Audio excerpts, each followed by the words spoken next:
The Aliope Empire, the greatest power on the continent, was blessed with sacred beasts. Divine creations bestowed from above were the embodiment of the will of the gods. The people of the empire looked with awe upon the four powerful ducal houses that owned these wondrous creatures, considering them living gods. But after half a millennium of prosperity since the founding of the empire, the house of Munrepe, for some unknown reason, incurred the wrath of the sacred beast. He left his masters, dissolving into nothingness.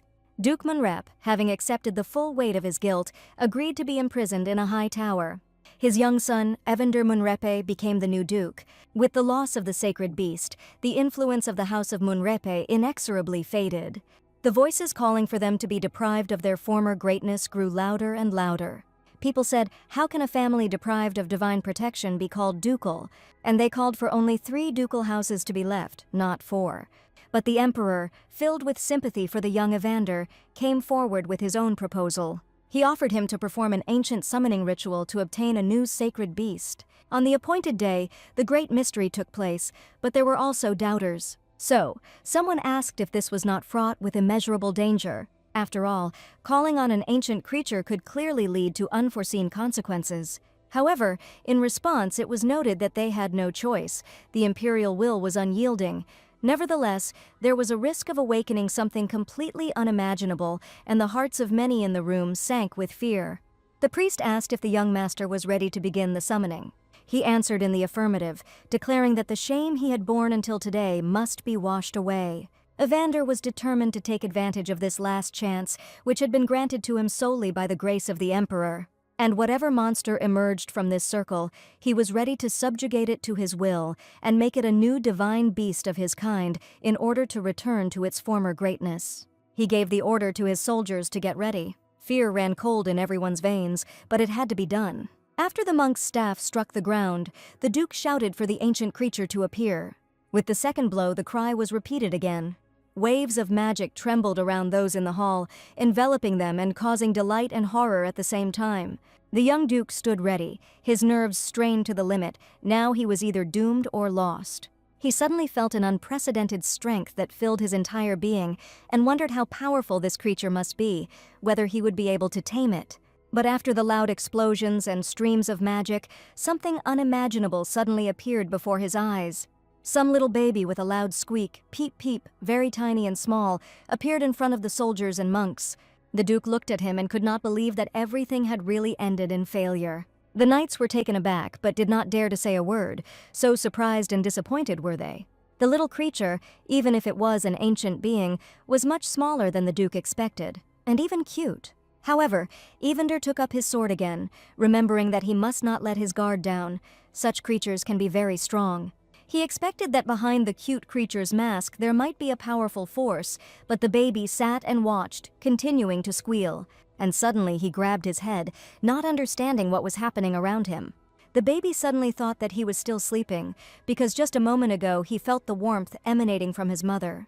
The creature thought to itself that Assel, as it called itself in the third person, simply had not woken up yet. She pinched her cheeks, then even bit her tail to try to wake up. The duke and his companions looked puzzled, not understanding what this little beast was doing. And he suddenly lay down on his side and curled up into a small ball. He was very scared and uncomfortable. Swords were reflected in her pink eyes, tears were flowing from her eyes, and Assel even felt pain, although no one touched her. She suddenly realized that this was not a dream, and that she was no longer at home, in her beautiful, fairy tale-like life, but in some cold and alien place. When she squealed loudly, those around her decided that she was uttering a battle cry and grabbed their swords tighter. The duke ordered preparations for battle and demanded that calm be maintained so that his knights would not panic. Asil's eyes widened and she wondered why she couldn't feel the animal power emanating from them. It was strange. It seemed they weren't like her. Then she decided that these were not beastmen who had taken human form, but real people. She was amazed, because in her world there were no such people and she had never met them. There were rumors among the beastmen about humans, demonic creatures that could devour them with a single bite, but thanks to her unusual mother, Asil knew the truth. She often repeated to her that Asil would become the summoned one, the main hero of another world. Her mother said that there was one boy who was destroying their faith in people, and Asil was just an extra whom he would call upon and destroy. The mother was saddened. She felt sorry that her daughter was just a minor character in a tragic play. However, the little girl did not understand what was being discussed, but her mother immediately told her not to despair. Even if she's just a minor character, she has a chance to survive if she does everything right. To do this, she had to listen to her mother's advice, and then she would be able to change her destiny, rewrite the outcome of events. The mother was sure that the human boy had a dark past, full of suffering. Asel should hug him, warm him with her warmth, and he would stand on her side. Then he will see her as a friend, not an enemy. Then Asil must reconcile him with his father. They have a difficult, strained relationship. And then, if she does everything right, the boy will want to call her wife, and his dad will want her to call him father. But Mom said that Asel was a creature of a different species, so under no circumstances should she agree to the marriage. She must politely convey his love to the human protagonist. The mother really hoped that she understood every word she said to her, but Asil realized that she should have listened to her mother more carefully. But there were two things that were imprinted in her memory forever, because she is smart. She remembered that the human boy was her husband, and the boy's father was her father. While Evander was screaming at her to give up, calling her a monster, she thought it was her husband. The guards stood there in confusion, not knowing whether to attack because the monster looked so pitiful. Asel tried to tell them something but realized that they did not understand her. She took out her white handkerchief to wipe herself and blow her nose, but one thought came into her head. In kindergarten, she was taught that even if she didn't speak the language of the people, she could still get her intentions across. The teacher said that when meeting people, you need to wave a white handkerchief at them to show that you do not intend to attack and that you come in peace. He made her repeat these words, so Asel immediately decided to act before she got hurt. She took off the white scarf from her neck and began waving it desperately. Asel whined and squealed, trying to convey that she was giving up. The men stood there, not understanding what was happening. They thought it was a ritual dance. The boy shouted again for the knights to be on guard and not to let down their guard. He felt that something huge and terrible was about to fly out at him. Everyone stood frozen, but the animal stubbornly waved its white handkerchief and squealed. It was hard to imagine that it was trying to harm them, although they had never seen anything like it before. Asel did not lose hope and continued waving her handkerchief to convey her thoughts. Finally, one of those present realized that she was waving a white flag and decided that it was a sign of surrender. Looking closer, he noticed that there was still a fragment of an eggshell on the top of her head. The monster was very tiny, still a baby. Evander thought that perhaps she understood their speech, but how could they communicate with her? The baby was tired and her strength was gone. She no longer waved and just sat there, squeaking. Here, the Duke handed her his white handkerchief on his sword. After that, he told her to stop crying. She was understood. The little girl looked and couldn't believe it. He really wanted to give her a handkerchief. She took it in her hands, blew her nose loudly, and noticed that it smelled very good. He turned to the monk and asked if it was possible to cast a translation spell on this creature, receiving a positive answer. The monk waved his staff, and communication with the monster became possible. However, the baby kept squeaking, and the boy did not understand what he was trying to say. Meanwhile, the monk noticed that everything was obvious. He was simply begging for mercy. Looking at him, Evander again wondered if such a tiny thing could become a divine beast. At this moment, the monk tried to attract the Duke's attention. The translation spell worked, and the first thing Evander heard was the baby saying that she didn't taste good. Raising her pitiful eyes, filled with tears, she looked with hope at the one she was about to call her husband. She begged him not to eat her, and that was the most she could do, although it became clear that she was calling the Duke her husband. Upon returning to the castle, the Duke's servant noticed that his abilities were not sufficient to adequately perform the functions of a divine beast. The Duke's interlocutor suggested that it would be worthwhile to request permission for a second call from the Emperor. In response, Evander said that they did not have enough funds for this. They most likely won't be allowed to perform the ritual again. They'll have to make do with what they have. The interlocutor resisted and tried to prove that with such a divine beast, they would not be able to return to their former greatness. The Duke picked up the baby in his arms and she began to squeal again. After that, he stated that everything would be decided after they found out what she was capable of. They approached the hall, which was closed by heavy doors. This was the habitat of the former divine beast of the clan. Carefully lifting the baby by the armpits, Evander wondered what to do next. At this time, Asel thought that they were going to roast him and eat him. She addressed him as her husband, to which the Duke replied that he should be called Master, and if she did not like it, she could call him by his first name. He introduced himself as Evander. Asel remembered what they said about wild people who could eat beastmen. Since he said his name, it means he's not going to eat her right now. However, she decided to also give her name and said that her name was Aesol. After this, the Duke asked what she could do. He asked if she could destroy a castle with a spell or heal wounds. She may be able to see the future. The little girl shook her head desperately, showing that this was not so.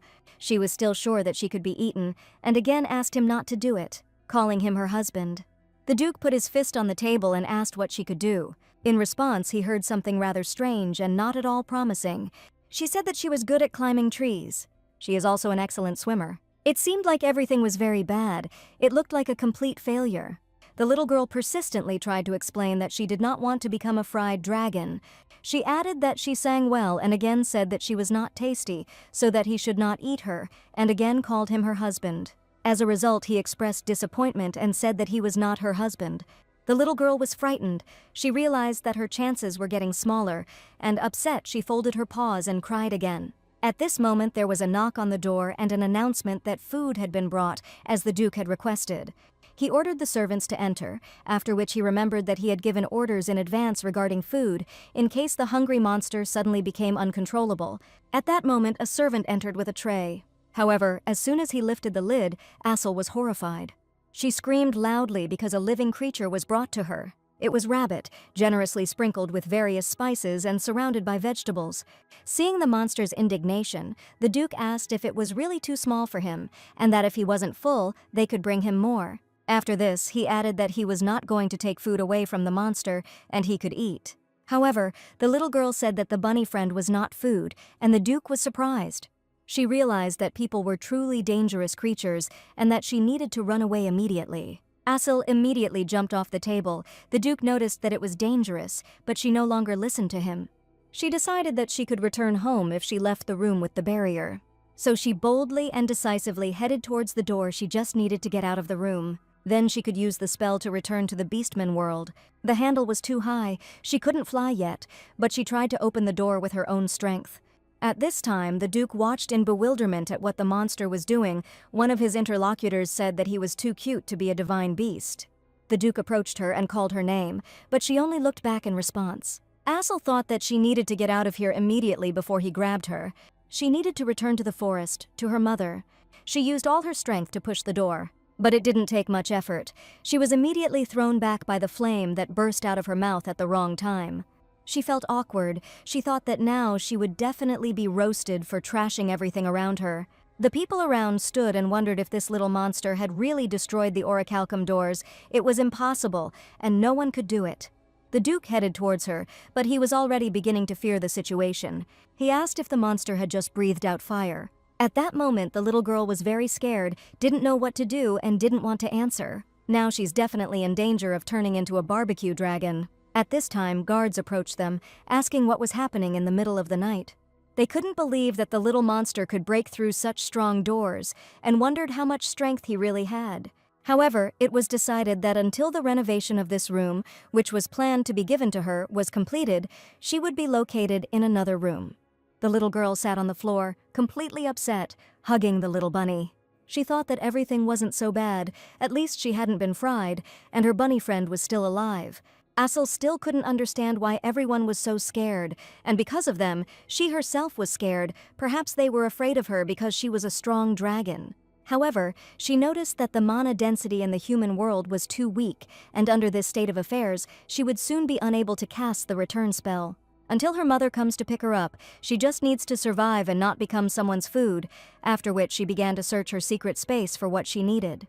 Throwing away the unnecessary toys that came at her call, she tried to find the thing she needed. It was good that she could simply reach all her things by reaching through the small portal.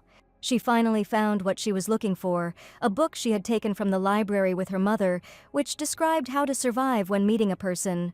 As long as she had this book, she was sure that she would never be eaten. The book said that you shouldn't fight with people. You need to inform the adult beastmen about them. But there were no adult beastmen in the human world. The book went on to say that you had to wave a white handkerchief to show that you didn't intend to fight. She had already tried that. The book stated that people are cowards, strong in front of the weak, cruel towards them, and able to exploit vulnerabilities.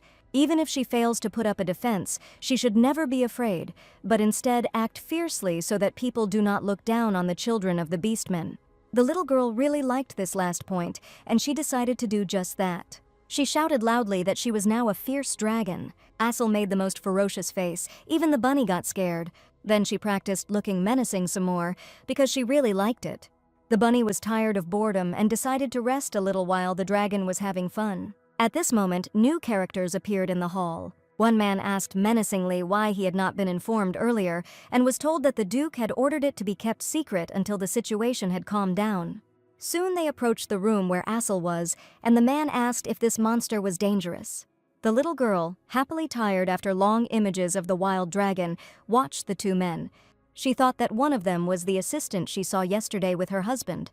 She didn't know who the second one was, but just in case she waved her tail to wake up the bunny in case there was danger ahead. At that moment, the grown man suddenly spoke and called her a creature. Then he asked if they considered him dangerous. Assel thought that this old man looked like her husband. If so, then he was her father. However, apparently he did not like this suggestion. He asked sharply what exactly the dragon had said, and she replied that she was too small and had almost no meat. After this, she added that even if he ate her, he would still remain hungry, and called him father. The man wondered why he was her father. He had never had a daughter-in-law like her. The little girl didn't know what to answer him. He watched her settle into the crib and couldn't believe that it could be a monster. However, Assel thought that he should be her husband's father, and was surprised why he did not allow her to call him father. At that moment, the Duke appeared in the room, asking forgiveness for not having met his grandfather at the gate, and remarking that if he had sent at least a message, he would have come out to greet him. The man turned around and told the Duke not to worry. He had lived a long life, but this was the first time he had heard something so absurd. The Duke was not obliged to meet his subjects. And he asked why this little girl thought that she was his grandson's stepmother. The young Duke Evenler, not understanding what was being said, asked again. The little girl thought that she was not a stepmother and felt that something was wrong with the situation. She looked at this man and remembered how her mother said that she needed to be careful with this man. It was Elkai Munrepe, the protagonist's grandfather and the previous Duke. In the original, this grandfather did not like the little dragon, especially because she looked like a wyvern. This grandfather suffered from some unknown disease, which only worsened his condition and made his disposition even worse.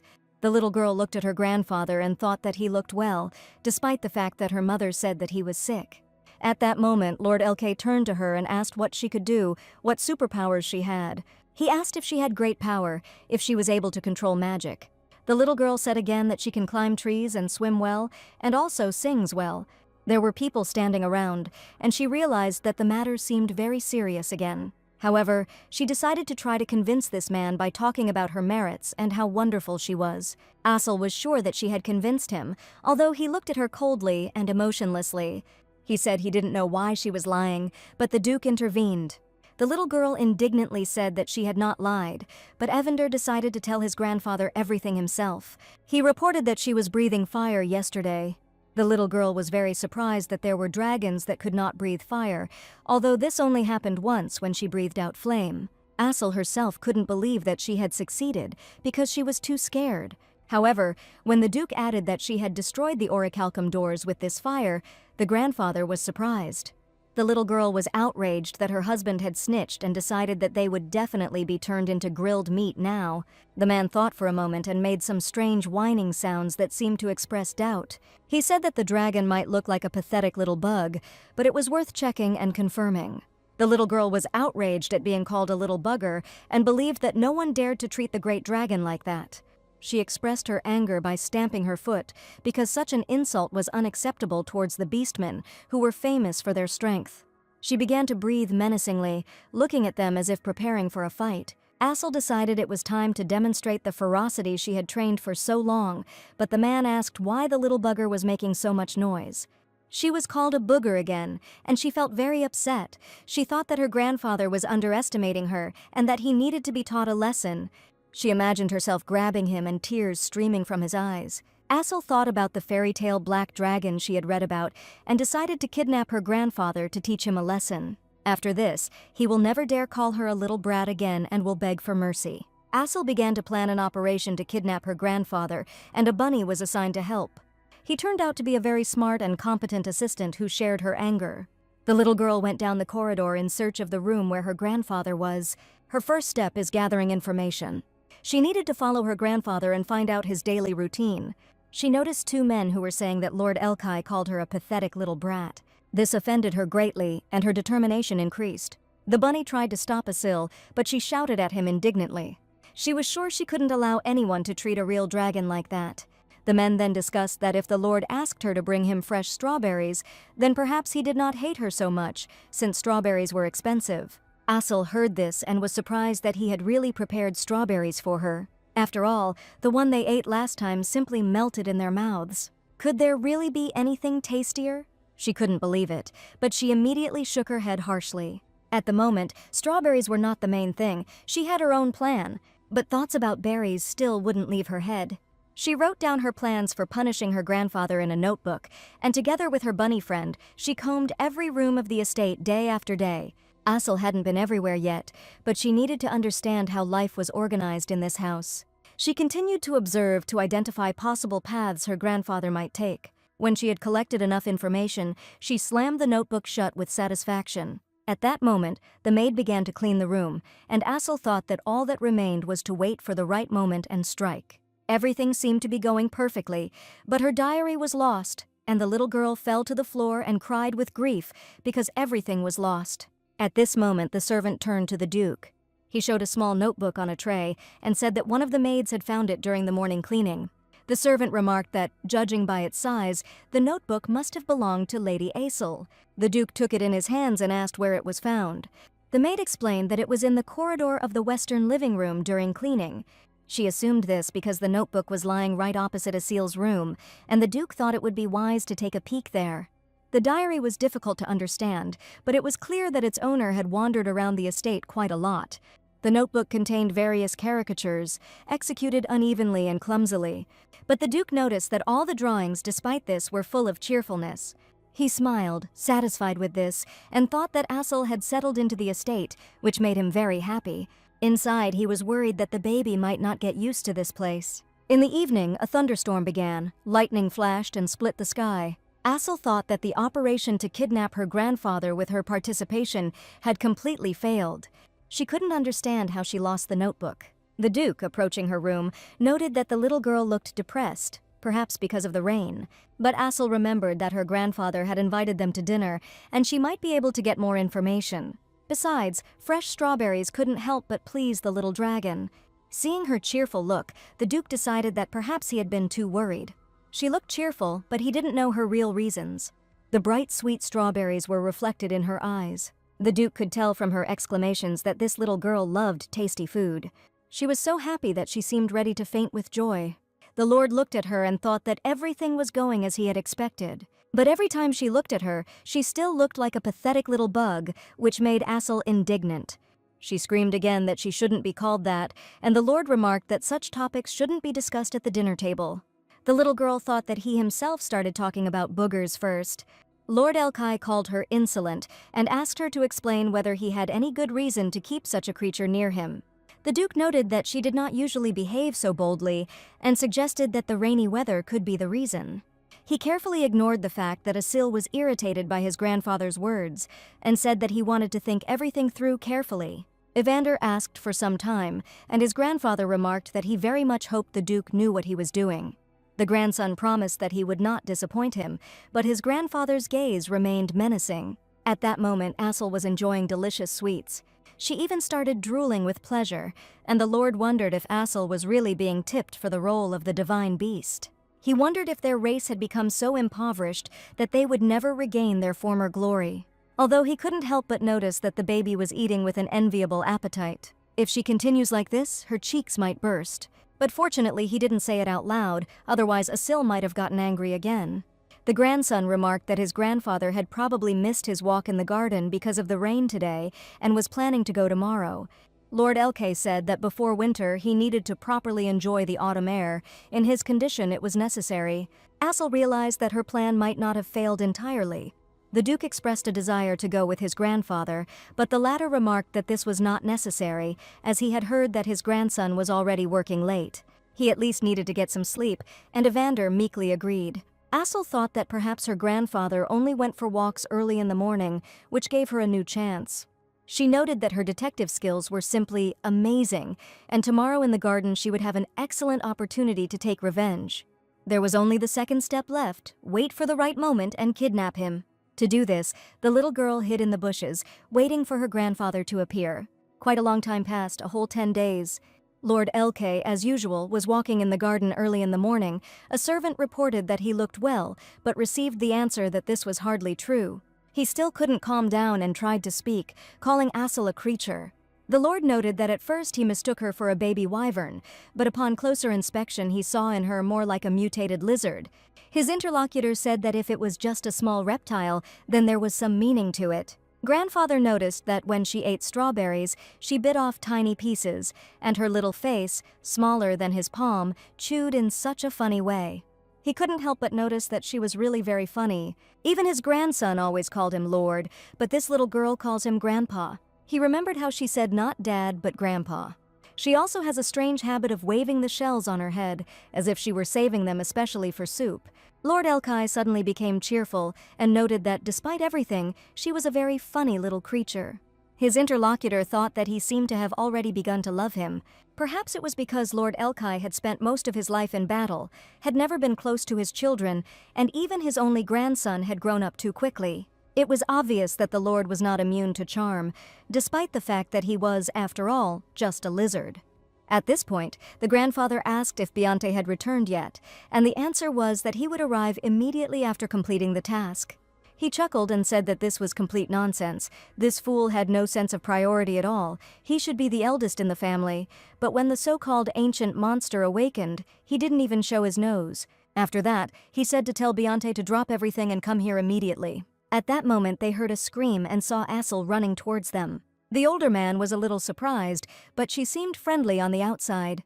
She waved her hands joyfully and invited me to come with her for a minute. Lord Elke asked why. She replied that he would find out if he followed her. The servant was shocked and could not understand how the lizard dared to talk to the Lord like that. However, he told the servant to stay here, and he himself went after Asel. He immediately warned her that if she called him without a reason, she would regret it, but she said that it was very important. She hung on his leg to make him go forward on his own, and declared that she would enter the room herself. The servant thought that if he had such a lizard, he would probably spoil her too, because she was extremely cute. At that moment, Asel brought her grandfather to the right place. She opened the doors of the chosen room, trying not to show her delight, but joy was already shining in her eyes. Asel extinguished the fire of victory and closed the doors with her hands, determined to punish him to the fullest extent of her ability and according to her own ideas. At this point, the Lord's second son, shouting indignantly, declared that he did not care that his nephew had summoned some pathetic beast. He thought to himself that he had hoped that this monster would bite Evander to death, but it seemed that it was too weak. He then remarked that if it couldn't become a divine beast, it would be better to just kill it, so why bother with it? Beyonce stated that he was making connections to secure the duchy for himself. The servant replied that it seemed that Evander simply wanted to observe the beast, as the creature had allegedly breathed out a huge flame. The son of Duke Beyonce expressed doubt that this could not be. The servant said that there were also rumors that this flame had broken through the orichalcum doors. The would-be duke noted that this was complete nonsense. Even explosions did not leave scratches on the things these doors were made of, and they could not be taken with bare paws. His servant noted that he also considered this nonsense, but it could not be ignored, since the divine beast's room was currently being renovated. Beyonce said with a grin that it was typical for a child to leave a fortress in ruins. His servant, always ready to flatter, remarked that in fact it was Beyonce who should have become the duke. The gentleman replied irritably that if his father had had even half his insight, that would have happened. Beyonce's older brother Eckhart, no matter how handsome and competent he was, should never have been appointed heir to the duchy. Beyonce should have been appointed duke back then, but in the end this little fellow, his nephew, stole his title. The man's face turned black. He couldn't understand why his father only cared about that family, when he was also his son. He turned sharply and took a big step to the side. Then he noticed that he was told that the monster looked like a wyvern, to which he received confirmation from his servant. He then asked why his father had not drawn his sword against him. A man who had dedicated his life to hunting wyverns should surely have been enraged at the mere mention of them. However, the servant said that there were rumors that the Lord kept him with him at all times. Beyonce noted that this was as expected. He said that Lord Elkai must be waiting for the right moment to kill him. He is a ruthless man. But the servant said that the matter was completely different. They say that he simply adores him. Beyonce couldn't believe it and asked if a man who never said a kind word to his children, let alone his grandchildren, could really care about anyone. The servant was confused in his testimony because hadn't he just said that the Lord didn't plan to make him a divine beast? However, the servant said that there were some circumstances that needed to be taken into account. Beyonce exploded and said that of course he plans to. Why else would he adore him? The cunning servant remarked that if this animal became a divine beast, it could be their opportunity. After all, if the Lord's sacred beast killed him, they could undermine the Duke's position on the grounds that he had chosen such an insignificant creature as a deity. Beyonce noted that he could then be accused of killing a divine beast. The servant apologized and said that he had not thought it through that far. However, another thought entered the Duke's son's head. If they killed the lizard before it was declared a divine beast, there would be no problem. The servant had not thought of such a possibility. He was surprised out loud at his master's insight.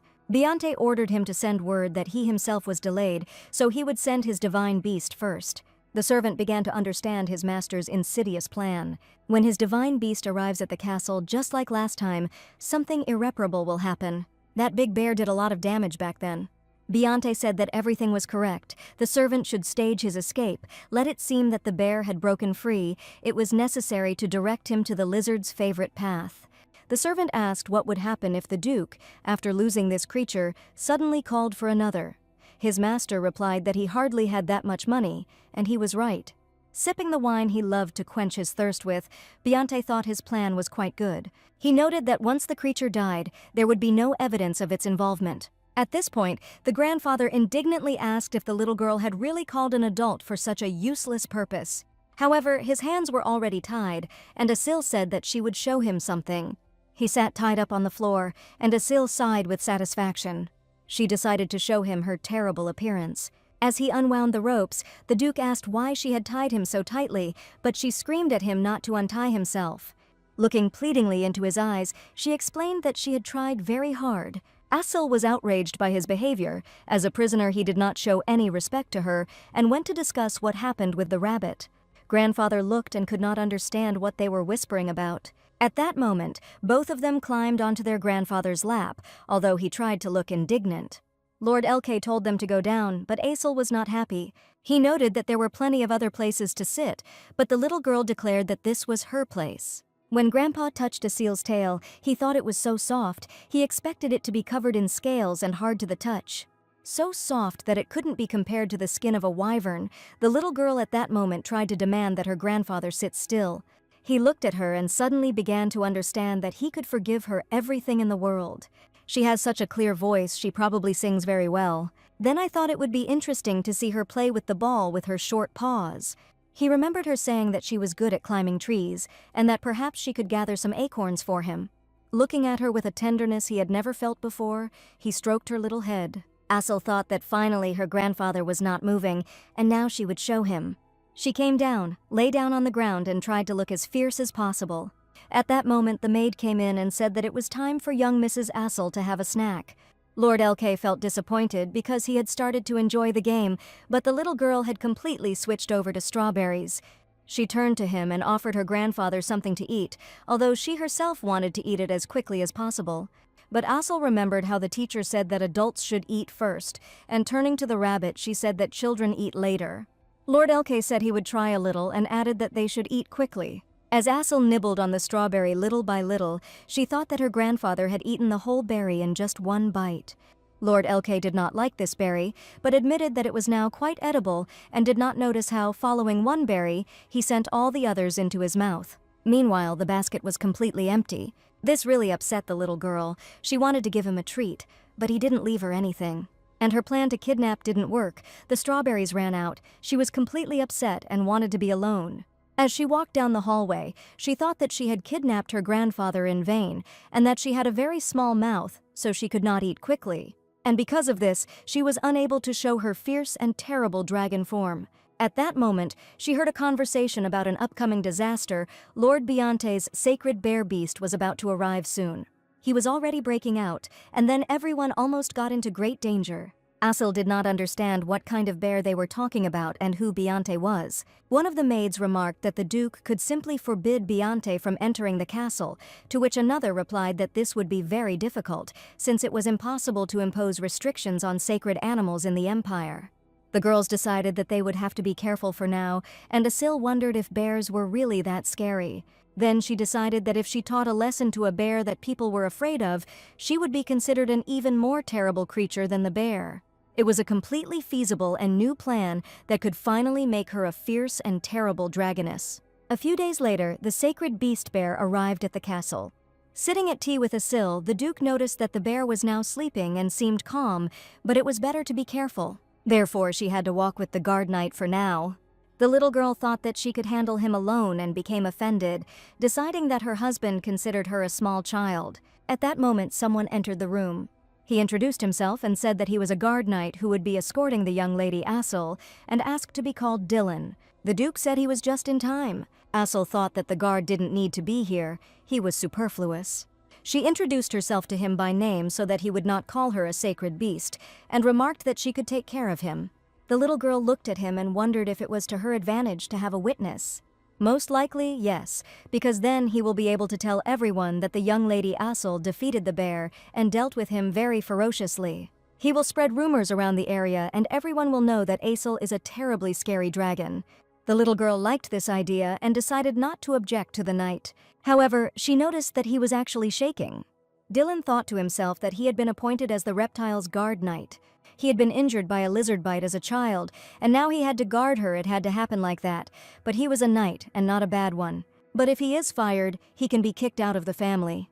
So he simply stated that he would be there all the time and would help if needed, mentally trying to overcome his fear. He decided to remain calm and overcome his trauma. He had no other choice. And Asil decided that since he needed to play the role of a witness, she needed to become friends with him.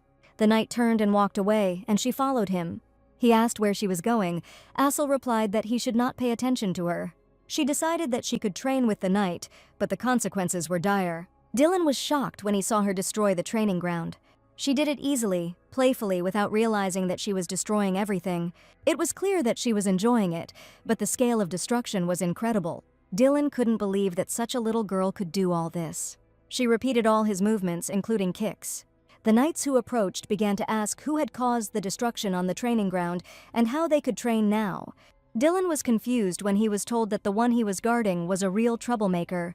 He replied in confusion that he didn't understand why she continued to break logs. One of the knights took a toy from his bosom and offered to let Asil try it, since his cat was crazy about it. He said she just needed to wave it. Dylan thanked him but wasn't sure it would work. Oddly enough, this funny thing captivated Asil. She jumped after her, trying to catch her, like a little kitten. The game had been going on for quite a while, and Dylan's arm was already hurting. He was already simply holding the stick in his hand, and Asil was playing on her own. She finally managed to take it away, which brought the little girl into wild delight. Asil said that she should give Dylan something valuable for making her happy. In search, she reached into her bins and found what she was looking for. She held out a small, shiny gold coin to him on her paw and offered to take it. She said with seriousness that she was grateful for the help, asking him to spend it wisely. He thanked her, noticing that the coin depicted baby beastmen. Asil decided that since she had shared something valuable with him, they had now become much closer. In this regard, she decided that the time had come to punish her bear friend, because she had a reliable witness who was now on her side. She said that she needed to go somewhere else, inviting the knight to follow her. Dylan was confused and didn't understand why he had such a change in mood, but since he was assigned to guard her, he could not refuse. He tried in vain to find out what her plan was, since he was a guard knight and had to know. Asil sniffed and smelled the bear, but did not reveal her intentions. She was glad of such luck, because she did not expect that finding him would be so easy. At that moment, it was as if a maddened divine beast rushed at them. Dylan couldn't tell when he had managed to free himself, but he immediately grabbed his sword. The knight shouted for the young lady Asil to stand behind him, realizing that this was his first task received from the Duke. He will definitely protect his divine beast no matter what. The bear waved his paw, but the little girl was afraid that he would harm her guard. She screamed that Asil would save Dylan and rushed to attack. It looked quite comical, a small lump against a huge bear. The outcome of the fight seemed obvious. Dylan was confused because he didn't know how to get her out of the clutches of this beast now. There was a cracking sound and the walls broke. At that moment, he saw little Mrs. Assel pounce on the bear. He lay there, defeated. It was incredible. Assel, looking at him, asked if he saw how strong she was and how she coped. Dylan was amazed. He didn't expect that such a thing was even possible, and when he told about it, no one believed him. However, everyone saw that the little girl was sitting on the fallen large animal. The Duke asked if she had really dealt with the bear alone. She lowered her eyes modestly and made her signature pie sound. The Lord asked if anyone had seen her do it. Dylan replied that he was there and saw with his own eyes how the young lady Asel single-handedly dealt with the sacred beast. He noticed that at that time he was simply under the protection of the lady and considered that he had completely failed, and he had nothing to say even if he was fired. The Lord said he had more questions and ordered his servant to find out who opened the bear's cage. Assel said she knew who released the bear. Not long before this, she had talked to the beast, and he had told her everything. The bear said that he was just eating meat, and one man told him to stop and started hitting him with a whip. The animal felt ashamed and decided that it would be better to lie down. Assel, according to the bear, described the man as having a beard and slanted eyes. Then she showed his face, pointing to his cheeks. Perhaps this is the vassal serving the Lord's second son. He asked Assel how she knew what he looked like. She replied that she had seen him herself. There was no point in snitching on the bear. You could have lied a little.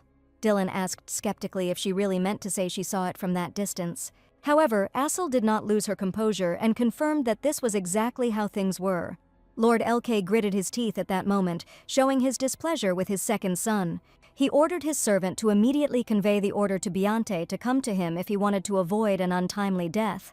Assel and her guard knight were ordered to follow the Duke. It was necessary to clarify the circumstances of the incident in detail. Dylan was instructed to act without delay. Assel was outraged by the Lord's harsh tone. In her opinion, she had done nothing wrong, so why was he angry with her? On the way, Assel dropped her handkerchief, which the Duke picked up. He remembered that it was he who was on it on the very first day. This little disappearance of the baby gave the Duke the idea of doing something nice for Assel. If she really did take down the sacred bear beast on her own, she deserves better. The Duke felt ready to make a final decision regarding Assel. She appeared so strong that she could become a true divine beast. That same evening, events in the castle did not subside. The Lord attacked Beyonce with accusations of freeing the bear from the cage, who knelt before his father, insisting that there was a misunderstanding. But LK noted that, apparently, the previous incident was also his doing. The Lord declared that he was unworthy of having sacred beasts.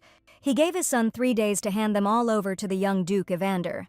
Beyonce objected that this was too harsh a punishment, but the Lord was adamant, saying that there would not be 2 dukes of Munrepe, and Beyonce would be stripped of this title. Afterwards, the guilty second son spoke with his servant. The servant reported that she even gave the bear a special potion to make him more irritable and furious. After this, no one would have been able to defeat the beast. Beyonce asked how strong that knight Dylan was. The servant said that he had previously served in the Imperial Guard, but still would not have been able to overcome the bear. He said that even 10 knights couldn't cope with him in such a state. However, Assel defeated him. Beyonce thought everything didn't go according to plan, but he had a spare. He was already on the edge, and things would only get worse if something wasn't done. His father had driven him into a corner. There was no way out. He was not ready to lose his sacred beasts for the sake of his nephew's glory. He called the maid who asked him to save her husband. The woman fell to her knees before him, begging him not to kill her husband, since he was only following orders when he released the beast. She cried, asking for a chance to save her beloved. Beyonce noted that she had to do everything carefully to avoid getting caught. The woman held his legs with trembling hands and promised to do everything in the best possible way. He said that he would give her a chance to atone for her husband's mistake. She must complete one task. Tears filled her eyes when she learned of the task.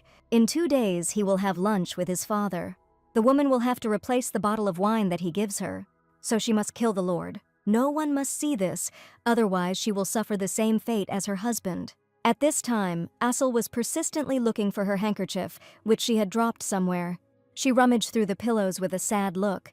Tears were rolling down her eyes. She was very upset by the loss. This scarf was given to me by my mother. It was her memory and very dear. At that moment, footsteps were heard at the door.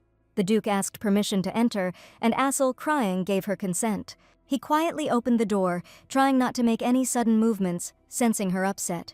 Her eyes were red, and he decided she was tired. The Duke said he could leave if she wanted to be alone, but she refused. She preferred to be around him. She liked him. Evander leaned on the sofa and apologized for his late visit, then told Asil that he wanted to ask something. She grabbed the pillow and squealed quietly in anticipation of trouble. The Duke reminded that a month ago she had broken down a strong door with fire. Now she had defeated the sacred beast, the bear, which spoke of her strength. The little girl thought that during this time she had made quite a few mistakes. The Duke noticed that she pretended to be weak when she was summoned. He saw through her.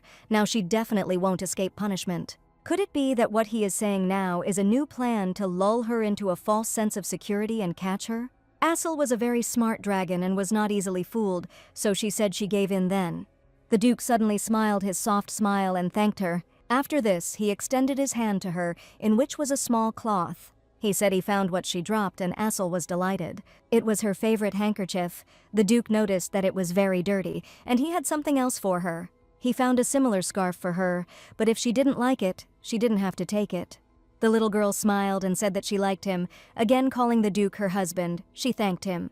Evander looked at her and thought that perhaps he would regret his decision for the rest of his life. At that moment, the little girl put on a headscarf and said that it suited her too. The Duke, looking at the sparkling eyes in which only he was reflected, suddenly felt that he would not regret it even if something went wrong.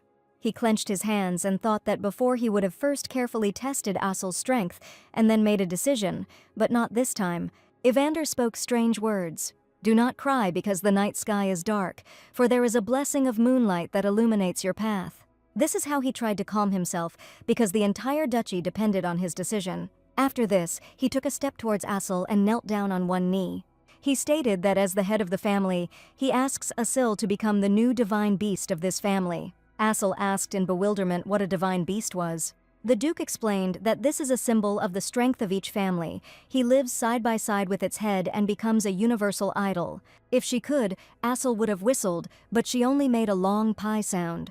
The Duke asked if it might be too difficult for such a little girl. However, she said that it turns out that this means being the head of the family. That would be so great, and then people wouldn't be able to look down on her, she said. She happily added that she really wanted to become a divine beast. The Duke suddenly exhaled.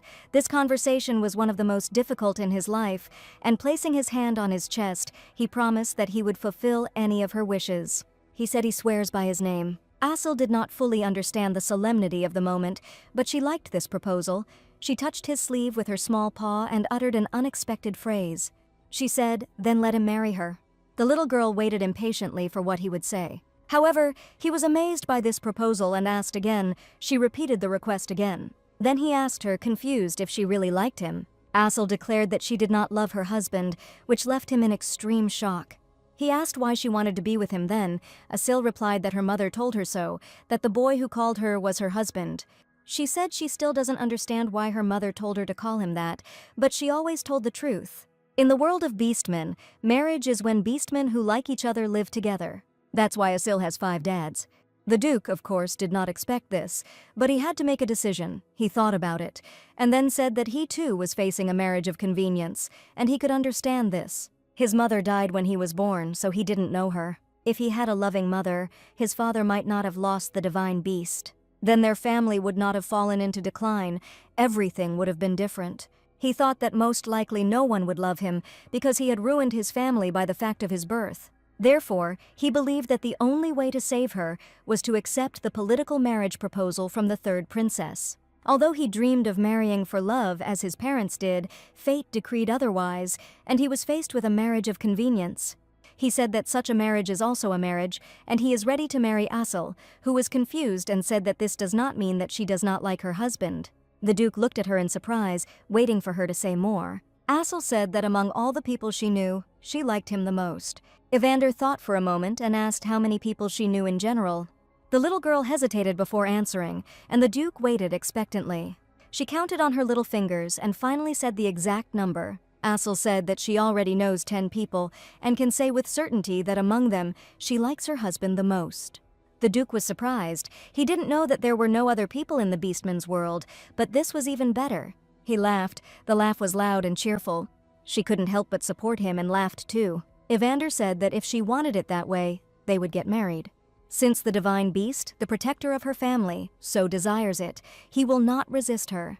And it doesn't matter that he became the best of 10, that's an achievement in itself. Assel began to ask what marriage meant to them, but the Duke suddenly felt that the weight had lifted from his soul and he became empty. Evander said it was time to go to bed, and it would be better to discuss everything another time. After that, he gently stroked her head and smiled a quiet and very tired smile. However, he stopped near the door, realizing that this day would change his whole life, both as the head of the family and as a person in general. He looked at Assel and said goodnight, divine beast Munrepe. At this point, the baby was almost asleep. She waved her hand at him and squeaked. The next day, there was to be a dinner between the second son and his father. The serving woman, trying to save her husband, glanced back furtively before changing the bottles. Her master was right there. She knew she couldn't make a mistake, otherwise she would lose her beloved. Beyonce thought with satisfaction that all preparations were completed. This day was to decide his fate. He already understood that everything would definitely happen today. He had been waiting for it for so long that his hands were itching with impatience. At that moment, his father entered the room, suspecting nothing. However, his son stopped him and asked what he had brought with him. There was a lizard in his father's hand, and the Lord replied that it was the one that had been summoned this time. The Lord said he thought they should meet. Beyonce said tensely that he was very pleased, calling her a lizard. Assel snapped back as usual that she was not a lizard at all, and he wondered why the Lord had brought this monster along at all. The father ordered her to be seated next to him. In person, she looked even more disgusting, but the son didn't say anything, barely holding back. He needed to pour wine down the old man's throat as quickly as possible. At that moment, Assel said that she wanted a strawberry, and the grandfather replied that she should wait a little. After this, the old man turned to his son and asked if he had thought about what he had done, and if he was ready to hand over the sacred animals to his nephew. Beyonce answered in the affirmative, stating that it was his father's order and he had to carry it out. The Lord did not expect such behavior from his son and asked what was happening to him. Had he really decided to obey without the long resistance he usually showed? Beyonce tried to smile as sincerely as possible, realizing that for such a matter it was worth enduring a little, and said that he deeply regretted what he had done. After this, he announced that he had brought a rare wine, difficult to obtain in the Empire, and he invited his father to have a drink with him, like in the good old days. However, the father covered his glass with his hand, declaring that there was a child there and wine was inappropriate. After that, he told him to bring grape juice, and his son's plan fell apart right before his eyes. The father put his hand on Asil's head and said that she was still a child, adding that she still had a shell on her head. Beyonce had to think of something urgently. He started to play on pity and said that this was the first dinner together after a long break and they could have a little drink. But his father's word was always law, and even before that, Beyonce could not resist him. He said nothing even when he appointed Evander Duke. And now his father was protecting this strange monster. Beyonce could not stand it any longer. He felt with all his soul that he had to get rid of him today and take back his place. But this required cunning. He had to pretend to be a dutiful son, so he said as gently as possible that he was very sorry and asked to drink at least one glass. Father rolled his eyes and thought that since he was so remorseful, perhaps not everything in him was bad. He decided to be kind and said that he could pour some wine. Beyonce immediately thanked him, freezing in anticipation. When he was pouring the wine, the little girl smelled a strange odor, which she mentioned out loud and told her grandfather not to drink it. He turned around and said that it was called wine, and that when she grew up she would understand what it tasted like. Beyonce was practically jumping with impatience, praying with all his might that his father would take a sip as soon as possible. The words were almost on his lips, but his father did not notice how impatiently he was looking at him. After taking a sip, the Lord said that the taste of the wine was indeed strange, so bitter that it left his tongue numb. He asked what it was made of and suddenly felt sick. Suddenly he started coughing and blood spurted out of his mouth. Assel screamed in fear. She didn't know what to do. Falling onto the table, the father said that there was poison in the glass, but nothing could be changed, and the little girl only screamed helplessly. The old lord was examined by a doctor, and his prognosis was not encouraging. After listening to the heart, he tried to prepare the family for the worst-case scenario. He informed the young duke that his grandfather's condition was very serious. Evander didn't believe it. He asked what it meant. The doctor said that it seemed that Lord Elkai had taken a poison called Angel's Tears, a very dangerous potion. It is called so because one drop allows one to go to the angels painlessly, but there is no antidote due to its high lethality. Beyonce cried out that this was nonsense, and where had it ever been seen in the world that there was a poison without an antidote? He fell on the bed, clenching his fists and screaming that he should have drunk the wine first. He thought to himself how annoying it was that everyone found out he should have gotten rid of the bottle, then no one would have realized what kind of poison it was. If it weren't for that lizard, who was now trying with all her might to make Grandpa talk, he would have poured the whole bottle into his mouth and finished him off once and for all. Evander asked if there was any way to disable it. Any method, if there is even the slightest chance, he is ready to use it. The doctor said that there was actually one way to detox, but it was too complicated. Beyonce almost went into shock. He was sure that this poison was beyond his control. Her lips even began to tremble. He was so disappointed because the goal was so close. Evander immediately asked what this method consisted of. The doctor replied that, according to ancient texts, a priestess born in the year of a god's birth is endowed with special divine power. The book stated that her abilities were limitless. This baby, who will grow up in the future, will be able to bring a dying person back to life with one movement of his hand. To do this, you just need to find her, and then there will be a chance to bring your grandfather back. However, the owner of such divine power is born only once a century. Beyonce was finally able to exhale and assume that, most likely, such a thing simply did not exist. However, the Duke noted that, as far as he knew, a whole century had passed since the death of the last Holy Virgin, which meant that there might be a saint or saints who met these conditions. The doctor replied that it was likely, but there were no guarantees, since she still needed to be found. Beyonce said irritably that if such a thing existed, the temple would have announced it long ago, and maybe they should focus on catching the criminal. Evander, who had to make all the decisions, asked if there were any other antidotes and received a negative answer. He called his servants. The Duke said that they must find the priestess born on the god's birthday at any cost. However, Beyonce insisted that the criminal had to be caught first, and that could wait. But his nephew turned around and firmly said that finding the priestess was the priority at the moment. Since he was the Duke, it was he who decided where to direct his forces. Beyonce had to restrain himself from yelling at him out loud. He knew he had to hold back now. Soon the era of Evander's reign would come to an end, and in the meantime, Assel tried to understand what this man was thinking. She appeared so unexpectedly that he jumped, and then asked where the lizard came from, to which he received, as usual, the answer that Assel was not a lizard. Beyonce couldn't resist and kicked her, shouting, and she walked away. After that, he turned away and headed down the corridor, not wanting to play out this comedy any longer. Assel felt offended and wondered why he was angry with her, since she hadn't done anything bad to him. Then she looked towards the room and saw her upset husband. He was very sad, and she wanted to somehow ease his pain. After all, her husband promised to make her the most important person in the entire estate, and for this to happen, he needed to be in a good mood. And grandfather, even though he said that Assel was ugly, still treated her to a bunch of strawberries, although he took the food away, but this was only once, when she herself offered it. The main thing for Assel was that her husband was sad, and it hurt her to watch it. He sat next to his grandfather's bed, not understanding why he deserved such a fate. He lost his mother, then his father, and now his grandfather. He had no one left.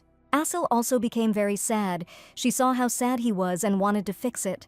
She decided that being the head of such a family would not bring her anything good, and she needed to save her grandfather. But how could she do this? Because she was too small and did not know how to heal people. She returned to her little room, climbed into bed, and tried to think of a way out. Suddenly, a bright thought struck her. Her mother had once told her about this. In one book, she read that in order to save her grandfather, she needed to find a person named Heroine. The little girl had no idea who it was, and the rabbit slept peacefully, not paying any attention to her torment. Assel tried to remember who this Heroine priestess student was. She remembered the description. She had pink hair. The girl was about the same age as the main character, that is, her husband. At that time, Assel did not know whether she was born on the same day as the god, but the book said that she healed. So this girl was definitely a holy virgin, and Assel began to prepare for her campaign. She took her gold patterns and some strawberries because she definitely needed a snack, after which she told the bunny, who was still sleeping, that she was going.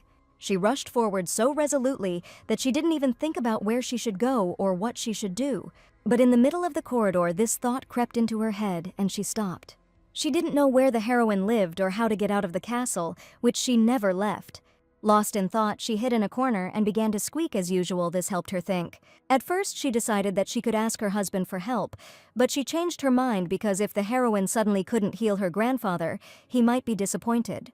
Asel told herself that she didn't know what to do when suddenly she heard the guard knight call out to her. He asked what she was doing there, and Asel already had a plan in her head. To get your way, you had to be as nice as possible. She turned to him and greeted him joyfully. Instinctively, the knight pulled his hand back, his herpetophobia waking up again. The lizard bites from his childhood still haunted him. Asel asked him if he knew where the priestesses lived. He replied that unless there was special business, they were mostly in the temple. Before he had time to ask why she needed this, Asel informed him that he would have to go somewhere with her. The knight did not understand where, but she did not answer, only said that if he went, he would find out. Then she resolutely headed towards the exit. Dylan still couldn't figure out what she was up to. But at that moment they were already riding in a carriage. On the way, Asel told him everything, and he realized that they needed to find the novice with pink hair. It turned out that she must be a girl of about the same age as the Duke. Their goal became clear: to find the Holy Virgin. Asel handed Dylan a strawberry, showing her gratitude for his assistance. However, he refused, and she said that she would then eat everything herself. The knight remembered what she had done on the training ground last time. There was also the time when she fought with the sacred bear beast, and he became curious about what she was going to do this time. He asked her the reason for looking for this novice. She replied that it was a secret and could not be shared. The knight smiled and said that it was clear, but all this was very disturbing for him. She said that she can't say yet, because it is unknown whether the heroine will be able to cure her grandfather, as in the book. And while her mouth was covered with a strawberry, he said that it was better for her to hide her true nature. The little girl was surprised and asked why. He replied that if the divine beast itself came to take the novice, there would be a lot of explaining to do, and there was a good chance that things would not go as they planned. Asel was surprised and asked what she should do then, and the knight thought about it. The carriage was already approaching the right place, but he was still silent. However, a plan had already begun to form in his head. When they arrived, Asel agreed not to reveal her identity. At this time, the head of the temple was reviewing the contracts. He couldn't understand how this happened. There was no loophole to get money. Most of the novices were children of aristocrats, and he thought he could line his pockets with bribes. The money was supposed to be for looking after their children, but all he had were random orphans from the slums. Just yesterday, some pervert offered some money to take some girl. Although it was small, it was still an income, and the monk had already begun to become disillusioned with his service. At that moment, someone entered the room and announced that the priest had a guest. He indignantly asked what other guest. Had someone really done something wrong again? They told him that the guest said he wanted to take Selena. He was talking about that same impudent girl who didn't know her place. He didn't want to see her so much that yesterday he almost sold her to that perverted aristocrat. The monk asked who wanted to see and take this girl. He was told that this man was from the Duchy of Monarepe. So the Duke is a rich man, and there is a chance to get enough money. He immediately said why they didn't tell him about this right away and hurried to meet the guest. He thought to himself that no matter how much bad things were said about the state of affairs in Munrep, the duchy remained a duchy. Money was calling him. He hurried with all his might. Trying to be polite, he asked if the guests were tired from the journey and, unable to resist, immediately got down to business, asking why they were looking for Selena. He also asked how they knew about her and began to put his plan into action. Dylan said that when the Duke visited the place, he was with his pet. And then this girl got along very well with him. Dylan said he was deeply impressed and then revealed that the animal's name was Pippi.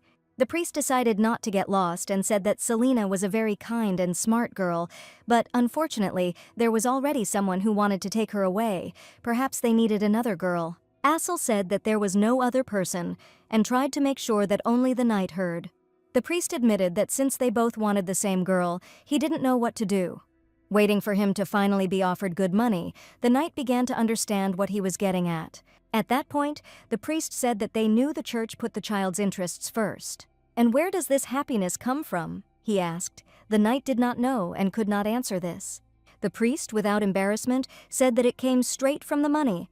The temple needs money to buy beautiful clothes and jewelry, and to ensure that the novices look good and eat delicious food. All this costs a lot of money, and the knight remembered the rumors about this temple. However, he didn't think that children were actually being trafficked here. In the end, this meant that the priest would give the child to the highest bidder. Dylan had some savings, but it was a very small amount. After repairing the wooden dolls that young Mrs. Asel had broken, there was almost nothing left, but he still handed over the little bag, all covered in patches. The priest opened it and his face showed displeasure. He said that this was not enough to make the child happy. Dylan promised to bring more later, but the priest noted that happiness cannot be bought on credit. The knight asked how much he had been offered yesterday, but did not have time to wait for an answer. At this point, Assel decided to enter the game and threw a coin on the table that looked very much like a gold one. Dylan began to sweat. If the deception was revealed now, it would become clear that these were toy coins. But the little girl decided to invest all her wealth, believing that she was very smart. After all, this is exactly how a duke's pet should behave. The glitter of gold left the priest speechless. He asked if the young lady was really giving him all her wealth. Peepai quietly replied that yes, he would get everything. The priest said that this would be enough to make his girl happy. After that, he ordered Selena to be taken immediately. Dylan thought that maybe he really had bad eyesight and didn't see the coins as he should have. At that moment, Asil touched the knight with her paw, trying to get praise. She thought he would say that she was a good girl because everything worked out, but his trauma associated with the reptiles reminded him of itself again, and he flinched. But now was not the time to focus on the baby. Dylan cringed inwardly, but decided to let everything go its own way. Nothing could be fixed now. At that moment, a cry was heard from the corridor, demanding that she be let go. A melodic female voice called everyone damned bastards. They saw the soft pink hair fly up. Dylan saw golden eyes, which were very rare. However, the girl's mouth was pressed tightly, as if she was ready to curse them. It was clear that she was not happy with what was happening. It was with this mouth that she screamed for them to die, calling them damned perverts. The whole point was that Selena was reborn. She lived in a country called South Korea and was an ordinary office worker. But one day, as she was returning home, reading a romantic fantasy on her phone, she was hit by a truck. At first there was emptiness. Then, opening her eyes, she discovered that she had entered into the main character of this novel. She had been reading romantic fantasy for 15 years, hundreds of works, and this situation did not seem too surprising to her. In romantic fantasy, characters usually possess dark heroes and change their fate. But she didn't understand why she ended up in the body of a good character. Although the story was so-so, its heroine was sold as a child to a perverted aristocrat and suffered for some time. She wondered if this was the case when, after meeting the main character, life completely changes for the better. So Selena was mentally preparing herself for the fact that one day this perverted aristocrat would take her away, but she didn't think that it would happen right now. The priest demanded that she say hello. Selena noticed that the timing was very strange. Perhaps there was another immigrant besides her. However, from the knight's appearance, she realized that he could hardly be a pervert, and then she saw Asil. She knew this little girl and understood what would happen if everything went according to the original scenario. Altogether, they were already riding in the carriage, and this time the knight was silent. Selena also did not know what to say. Asil and the girl looked at each other because they knew a little more. Selena remembered the description of this sacred animal, black as pitch, round face, huge as beads, pink pupils. The whole body was covered with black scales, and on the head there were horns that had not yet grown. Without a doubt, it was Asil, the small beast dragon summoned by the main character in the original story. But Selena didn't understand why she was here, because immediately after being summoned, the dragon spews flames, killing the knights. Then she wounded the protagonist because she was supposed to be locked in the tower. The fact that she was now in front of Selena meant that she was also a displaced person, although it was still possible that she had returned to the past or been reborn. In any case, it must undergo a second life to change the unfortunate fate of the original work. This, in principle, did not bode well when two settlers appear in one novel. One of them, the one who moved into the main character, always shouts that everything is not going according to plan. Eventually, when faced with opposition, he collapses, and it is probably Selena. At that moment, the little dragon spoke and said that his name was Asil. However, Selena felt that this was not all. After which the little dragon added, saying that she was the most important one in Munrep. Selena wondered if she really wanted to scare her right away. Deciding to defuse the situation, she asked why they had come for her, and Asil replied that everything was fine. Selena shouldn't be afraid of her, even though she's a fierce dragon. The girl understood that the time of difficulties had come, and she had to make a choice to fight fiercely for the place of the main character or to hide the fact that she was a displaced person in order to save her life. While she was about to say something, Asil interrupted her. She said that she would give up her husband to her. That's what her mother told her. The little girl just recently remembered how she said that Asil was from a different species and should give up her husband to the human heroine. Therefore, she does not need to be afraid of her. As a sign of friendship, Asil extended her hand to the girl and said that she promised. However, Selena thought that the little dragon was now trying to escape. In the book, after she rescues and takes care of the hapless protagonist, she runs away. But he can't let her go and pursues her. He becomes distraught. It seems that Asel is now using his new acquaintance as a shield. Selena raised her hand and said that it was okay. There was no need to give in to her. Asel only squeaked, and Selena thought that this world would revolve around the dragon anyway, and there was no point in creating unnecessary competition.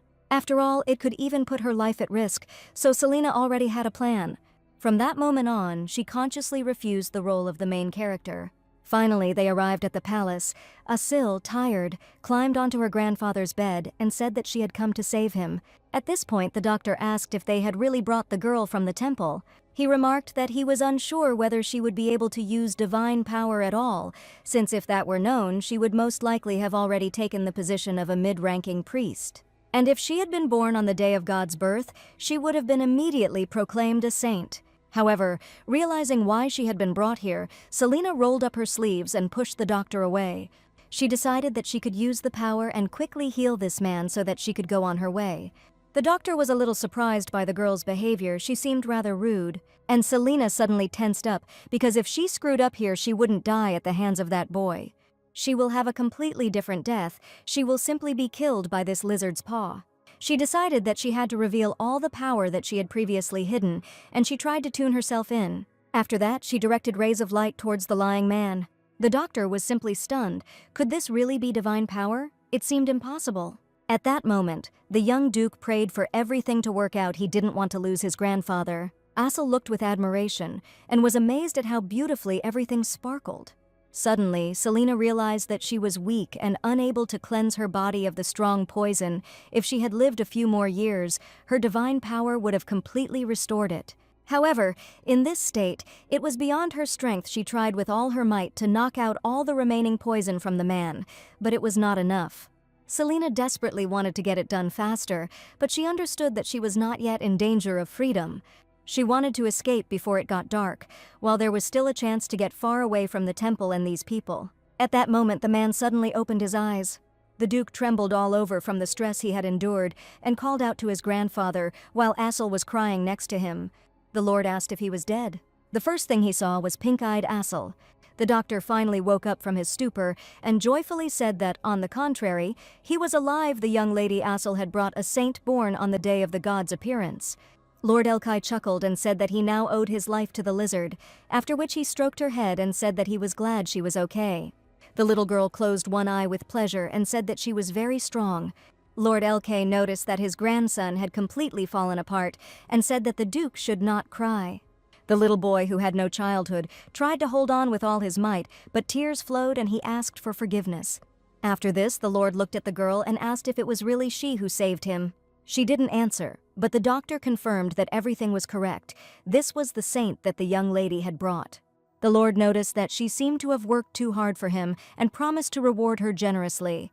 The doctor asked for forgiveness for having to say this. There was still poison in the master's body, and the treatment must continue as the saint's strength was restored. The young duke approached her and asked if she would mind staying there and continuing her treatment. Selena thought, why does everything turn out like this again and again? If she remains a saint, then, as in the original, she will marry the protagonist, and she will possibly be killed by Asel. Because that's how it was in the original, and she really didn't want to die at the hands of this little dragon. First of all, she needed to avoid the fate of a saint. She said that instead of a reward, she had one request, and the Lord asked what it was. She asked them not to tell anyone that she had divine powers, and then hesitated. And then she added that she wanted to be made Lady Asel's servant. To say that everyone was surprised is to say nothing. Asel herself was especially amazed. The physician asked Selena if she might be better off becoming an official saint instead of a servant. However, she stood her ground and said that she did not want to return to the temple. There she was always bullied because she was an orphan from the slums. The doctor sighed loudly, and the grandfather asked why she wanted to be Asel's servant. The girl replied that the young lady recognized her value, came for her, and she wanted to serve her in order to repay her at least a little for this favor. After this, she turned directly to Asel and asked to be taken as a servant. Finally, the stormy events died down a bit, and it was time for everyone to go to bed. Evander told Selena that she had worked hard until late at night, and the girl replied that she had only done what she had to. The Duke said that he would delegate the tasks of taking care of Lady Selena's bedroom to the maids. When she was sent to rest, she found herself at a loss and wondered how to get out of this situation. Mom warned Assel that she needed to be careful with the heroine and wondered why she wanted to become her servant. When she left, her husband told Assel to think carefully. He noted that there were many ways to reward Selena, and if Assel did not want her to serve her, she could refuse. The little girl cooed and said that she would definitely think about it. Then she asked if her husband had found the criminal who had done this to her grandfather. The Duke was embarrassed and replied that he had not yet, and suddenly he became very upset and said that she probably considered him pathetic because she went after the priestess, and he himself did nothing. Assel noticed that the suspect was currently out of town and was said to have been last seen in a barn behind the castle. After that, she touched her husband's leg with her paw and said that he was a good boy. She then added that it was because Beyonce had taken everyone to the hunting grounds without permission that her husband was having problems. She added that her grandfather's son was strange, and the Duke asked how she knew that. The little girl replied that she knew everything, and added that she had not heard this from the human knight, since she had to keep his secret. Assel remembered how he had told her this directly, but the Duke thought that Dylan was probably telling her everything, and that he would have to tell him to keep his mouth shut. When they were about to go to their rooms, Assel wished him to hold on. Then she added that she was leaving, and he tried to stop her. However, she had already closed the door, and he decided that she was probably very tired. But he didn't even properly thank her for saving his grandfather or greet her properly. It upset him so much that he was ready to cry, but the day had already been too hard. Assel noted with satisfaction that she had saved her grandfather, and now it was time to do other things. She needed to punish the man who had tormented him so much. The knight said that the suspect is now trying to hide behind the castle, so she needs to go there to find him. She looked out the window and saw that snow had already fallen outside the castle, and Assel did not like the cold. She went into her bins and decided that she needed to get some sufficient equipment. She finally found what she wanted. Her mother also gave it to her. The little fur coat that kept her warm suited her very well. This cape was able to protect her even from severe frosts, for which Assel was grateful to her mother, who sewed it. She looked at the bunny, who was clearly not ready for the difficult hike. However, she also found clothes for him, because she could not set out on the journey alone. Without regret, she woke up the sleeping bunny and, tugging at his hand, dragged him along with her. He didn't even have time to understand what was happening. She hurried, saying that if they left now, they would be able to return before dark. Of course, she underestimated the cold outside. The entire area around the house was already covered in snow, and unexpected people appeared behind the castle. One man approached the fox and spoke to him kindly. He said he thought he was missing, and then, patting him on the withers, noted that it was cold outside and they needed to go inside. Picking up the fox cub, he added that other people would soon arrive and they should leave. Assel walked through the snowdrifts, cursing the cold. The bunny was even less enthusiastic. He didn't even have a proper cape. However, they had to go faster, and finally Assel realized that she was already close to the right place. It seemed like this was the very barn they were talking about, and there was an abandoned tower nearby, but for some reason she felt creepy. She really hoped that there were no ghosts there, as she was very afraid of them. So, being a wise organizer, she pushed the bunny forward and told him to go first. So that he wouldn't be afraid, she assured him that she would definitely save him if something happened. The baby desperately resisted, but Assel hurried him. She literally pushed him with her feet inside the door, but he didn't want to go at all. He clearly didn't understand that the entire success of the operation depended on him, and Assel explained that he had to cover the rear. She finally pushed him too hard and he fell to the floor. She immediately turned to him, feeling guilty, and asked for forgiveness, asking if he was okay. At that moment, a red light flashed past them. The little dragon and the even smaller rabbit screamed together. They saw a red fox with black paws and ears. Looking at them, she snorted and said that they were making too much noise. Assel was delighted, after which she greeted the fox and apologized for the noise. He stretched again, chuckled, and paid no attention to them. The little dragon decided not to miss the chance and asked if she could ask the fox a question. When he waved his tail, she felt that he smelled the same as her husband. It wasn't Grandpa's scent. It wasn't Beyonce's, she wanted to ask, but there was no time to talk. They rushed after the little fox. They absolutely had to find out something from him. Assel screamed and called the fox cub, trying to find out if he lived here. The fox cub didn't even turn around. He just wagged his tail but didn't answer. Then Assel decided to ask another question and asked if he had seen a woman there. She even tried to depict what it looks like by showing it on herself. She didn't have a portrait. Dylan showed it to her, but the image turned out quite convincing. The little fox turned to Assel and said that she was ugly. In response, she came up to her and said that she was not ugly, but that you can't talk to her like that. The fox cub asked why she was looking for this woman. Assel replied that this woman had hurt her grandfather. She intended to find her and punish her. When the little girl said her name, the fox stopped.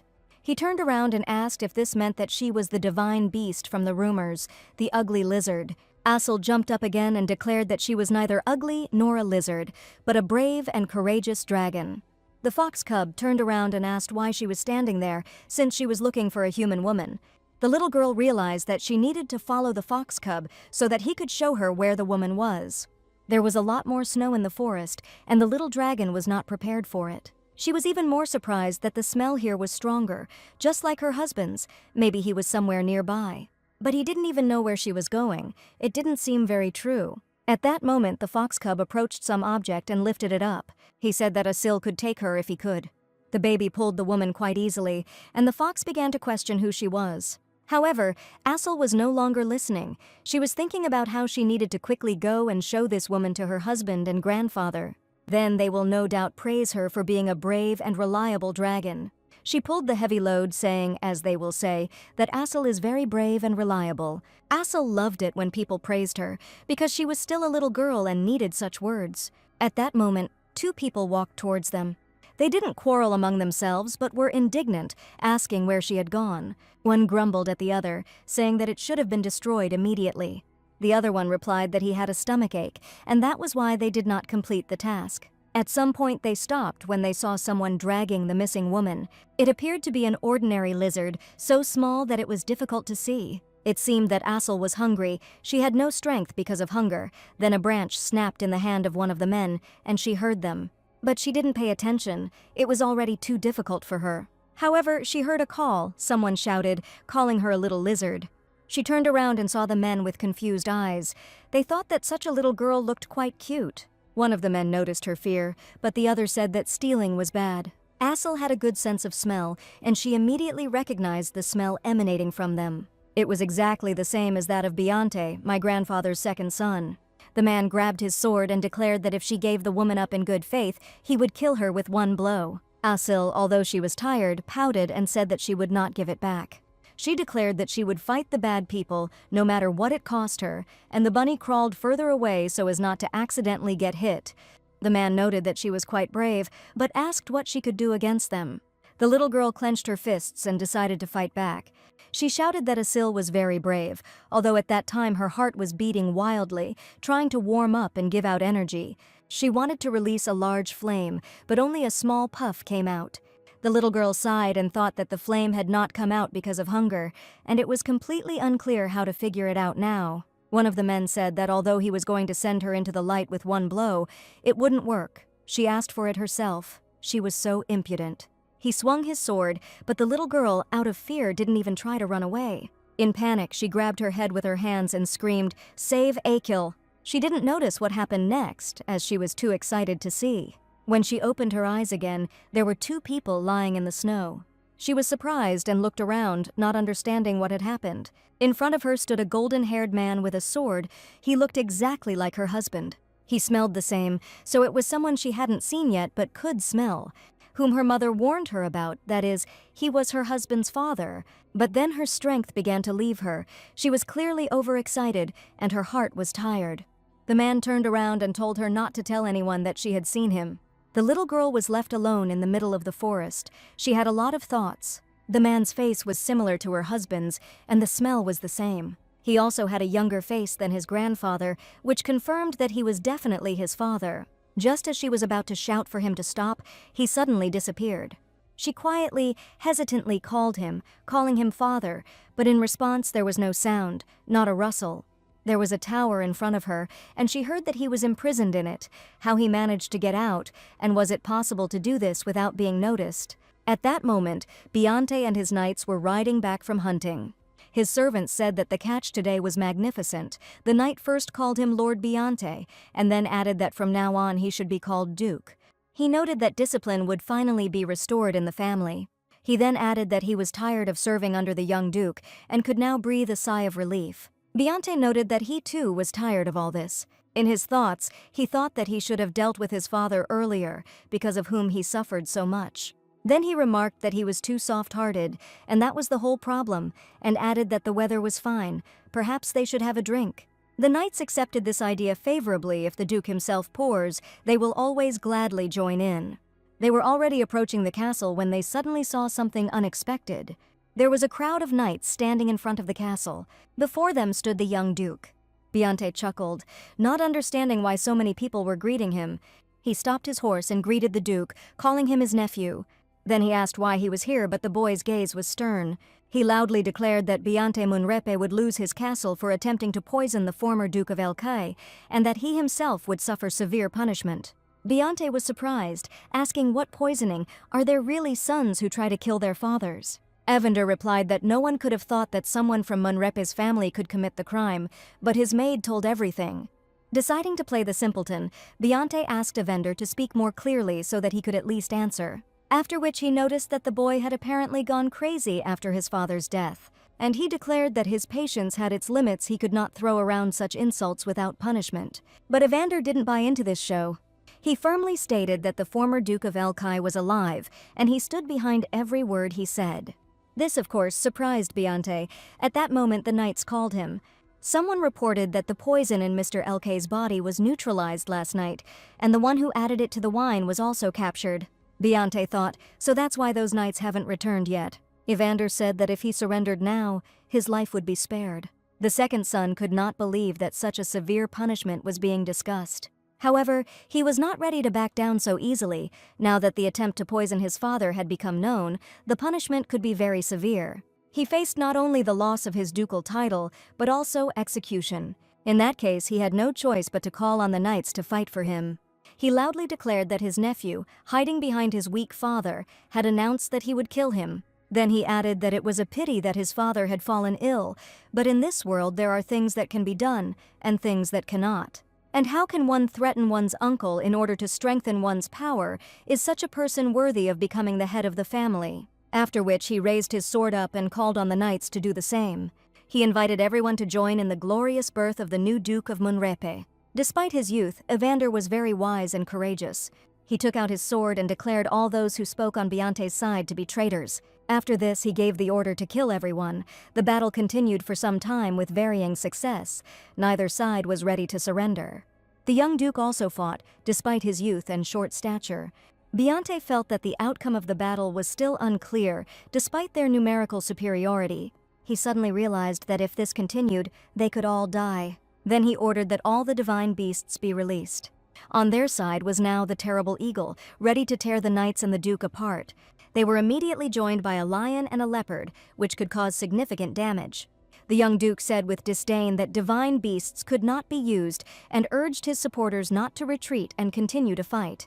The claws of the beasts were very dangerous, and the balance of power fell on Biante's side. But he understood that even if they won, they would suffer huge losses. Dylan, fighting on the Duke's side and battling the lion, already realized that the fight was going to be difficult. He thought that young Mrs. Aesel, with her small fist, like a fern sprout, would have knocked out this damned lion with one blow. However, she was not on their side now, and the lion was clearly winning. It was not easy for an ordinary knight to fight a divine beast, although he hoped to survive. At one point, he could not bear it any longer and began to call for help, hoping that the young Lady Aesel would hear him. At that moment, the paw of a small dragon softly touched the ground.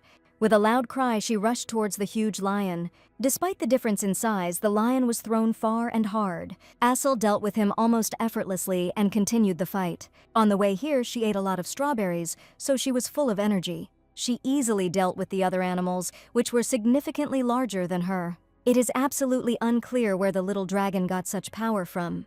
She didn't stop and look to see who to punish next. The balance of the battle had clearly shifted, and victory was now more on the side of the young knight than Biante. The knights whispered among themselves, calling her a monster. However, they were not ready to deal with her and decided to run away screaming for help. Biante shouted after them, demanding that they quickly return and fight. At that moment, Asil jumped onto the muzzle of the horse he was riding. Evander ordered that he and all the remaining knights be captured. No one should escape. After some time, they were celebrating their victory. Once Asil entered the battle, the outcome changed in an instant. Victory was on Evander's side, Beyonce was defeated, and he no longer had a chance to change his fate. His vassals, having lost their fighting spirit, were captured one after another. Their leader resisted to the last, but it did not help him, and in the end, he too was defeated. The young duke stood before him, preparing to pass judgment. Despite the fact that he was his own uncle, Evander remained impartial. When it was all over, he raised his sword and called on his vassals to rejoice. He reported that the civil war had been defeated at the very beginning, and the duchy had now come to unity. This meant that there was a chance to revive its former glory and greatness, which the young ruler so desperately strove for. They won, and the divine being that now belonged to the Duchy of Munrepe played a significant role in this. The knights were delighted and shouted joyfully. However, Asil did not share this delight and suddenly squealed, clutching her husband's head.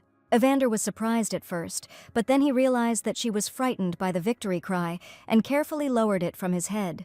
Holding her gently under his arm, he tried to calm her down, noting that nothing terrible had happened. He looked into her eyes and said that there was no need to be afraid. Everything was fine because it was all over. Then he sincerely thanked her for her help. He said that all this happened solely because of her. Finally, the little girl received the long-awaited praise that she had dreamed about and was happy about. She extended her paw towards her husband's face. No matter that she had already decided to give him to the main character, she still had warm feelings for him. The Duke pressed her head to his and they both laughed. They had succeeded. At this time, things were not going as happily in the Dark Tower as outside it. The gloomy corridors created a feeling of hopelessness. Anyone who entered there was considered already dead. There were cobwebs hanging around, which made the room look even more musty. Beyonce suffered from the experience of what had happened, blaming it all on that damn lizard. He was sure that if it weren't for her, everything would have worked out for him. The plan with the sacred bear beast, the poisoning of his father, and even the subsequent civil strife, everything would have collapsed because of this lizard. Suddenly he realized that it was not his father he should be afraid of, but this little bug. He firmly decided that as soon as he got out of here, he would definitely kill her. At this time, his father came up to him and said that there was not a drop of remorse visible on his face. He asked his son if he had expected too much from him, but he did not feel guilty. Beyonce jumped up and, going up to the bars, declared that everything happened because of him. Father did nothing but indulge Evander all the time. The Lord asked what this was expressed in. The son said that the elder brother's actions had almost destroyed the entire family, and the place of the next head should rightfully go to Beyonce. So why did some brat suddenly become the heir? He looked firmly into his father's face and asked if his words were wrong. After all, the father did not even think about making his second son a duke, although he had every right to do so. The Lord turned away and said that before appointing the next head, he tested his offspring for moral qualities. He reminded his son how he sent him and Evander into the snowfields. It was a real test of strength for them. Beyonce said that he remembered this, and also that whoever could survive a month in the desert without anything would become the next duke. He also remembered very well that Evander had returned not on his own feet, but on someone else's back. He was brought to the weakened and defeated, yet he received status. The Lord asked if his son knew why Evander was carried on his back. He replied that it was probably because he had miscalculated his strength, and making someone like him a duke wasn't that indulgence. The father said that in order to test the two of them, he sent one man. It was a knight disguised as a resident of their lands who had gotten into trouble. Beyonce didn't know about this, waiting for his father to tell him more. The Lord noted that his son not only mercilessly drove away the knight as a burden, but also, to prevent rumors from reaching his father, buried him in the snow and even checked to see if he was dead. But Evander, on the contrary, was stupidly generous and even gave him his share. How could the Lord make Beyonce the head of the family, someone who was willing to turn his back on the inhabitants of their lands for the sake of his own salvation? Beyonce replied that if he had known that the man was a resident of their lands, he would not have abandoned him so mercilessly, especially near other people's possessions. He thought that the man was from there. The father sharply told him to stop talking. He had had enough. He took a dagger from his bosom and handed it to his son. Then he said that out of respect for the fact that Beyonce was his son, he would not kill him with his own hands. However, it was better for him to commit suicide to avoid shame. After this, the father turned around and left, Beyonce shouting, demanding that he come back, outraged by his actions towards his own son. The Lord heard his screams but did not want to stop. Suddenly, he froze in front of the painting of the fox, wondering if it was still there. He would have to order it removed as soon as possible. After that, he turned around and headed towards the exit.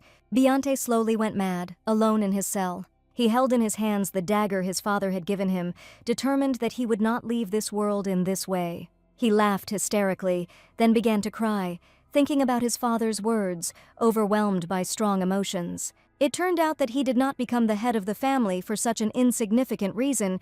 If he had only known how everything would turn out, he would have long ago gotten rid of his father and headed the duchy. At that moment, footsteps were heard, and a hope flashed in Beyonce's soul that his father had changed his mind, but his heart told him of danger. Hope quickly faded, and he decided that it was most likely the jailer. He understood that now, having a weapon, he could kill him and take the keys. A man in a cloak appeared in front of him. Beyonce hid the dagger behind his back, preparing for battle. In his mind, he urged the stranger to come closer so that he could strike. He waited silently, hoping that he would come closer. However, the man kept his distance and there was no opportunity to strike. Suddenly a familiar voice sounded, which Beyonce immediately recognized. This caused him shock and mixed feelings. He was amazed. He had not seen this man for many years and did not expect to meet him alive. Beyonce looked at him carefully, not daring to speak, fear, surprise, and hope beating inside him. The lowered hood removed all doubts his older brother stood before him. Beyonce was stunned, warmth and cold filling his senses at the same time. He tried to say the words he hadn't said for a long time, and despite his hesitation, he called the man brother. But he squeezed the dagger tighter in his hand, preparing for a possible collision. Despite being confined to the tower, his older brother looked surprisingly well, strong and determined. Beyonce thought to himself that this was the brother who had incurred the wrath of the divine beast, had lost his power, and had been imprisoned. The unspoken question about the reasons for his appearance here made his heart flutter. The brother extended his hand and said that if Beyonce remained alive, he would become a source of trouble. He was determined and understood that recklessness was unacceptable, and he had no choice. His voice was cold and dispassionate.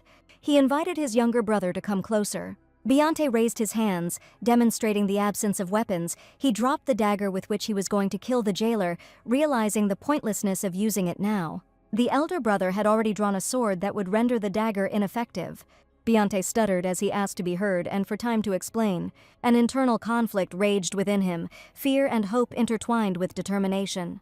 He was ready for any outcome, from peace to battle. In those moments, the cold of reason and the heat of an emotional struggle that could change everything were mixed.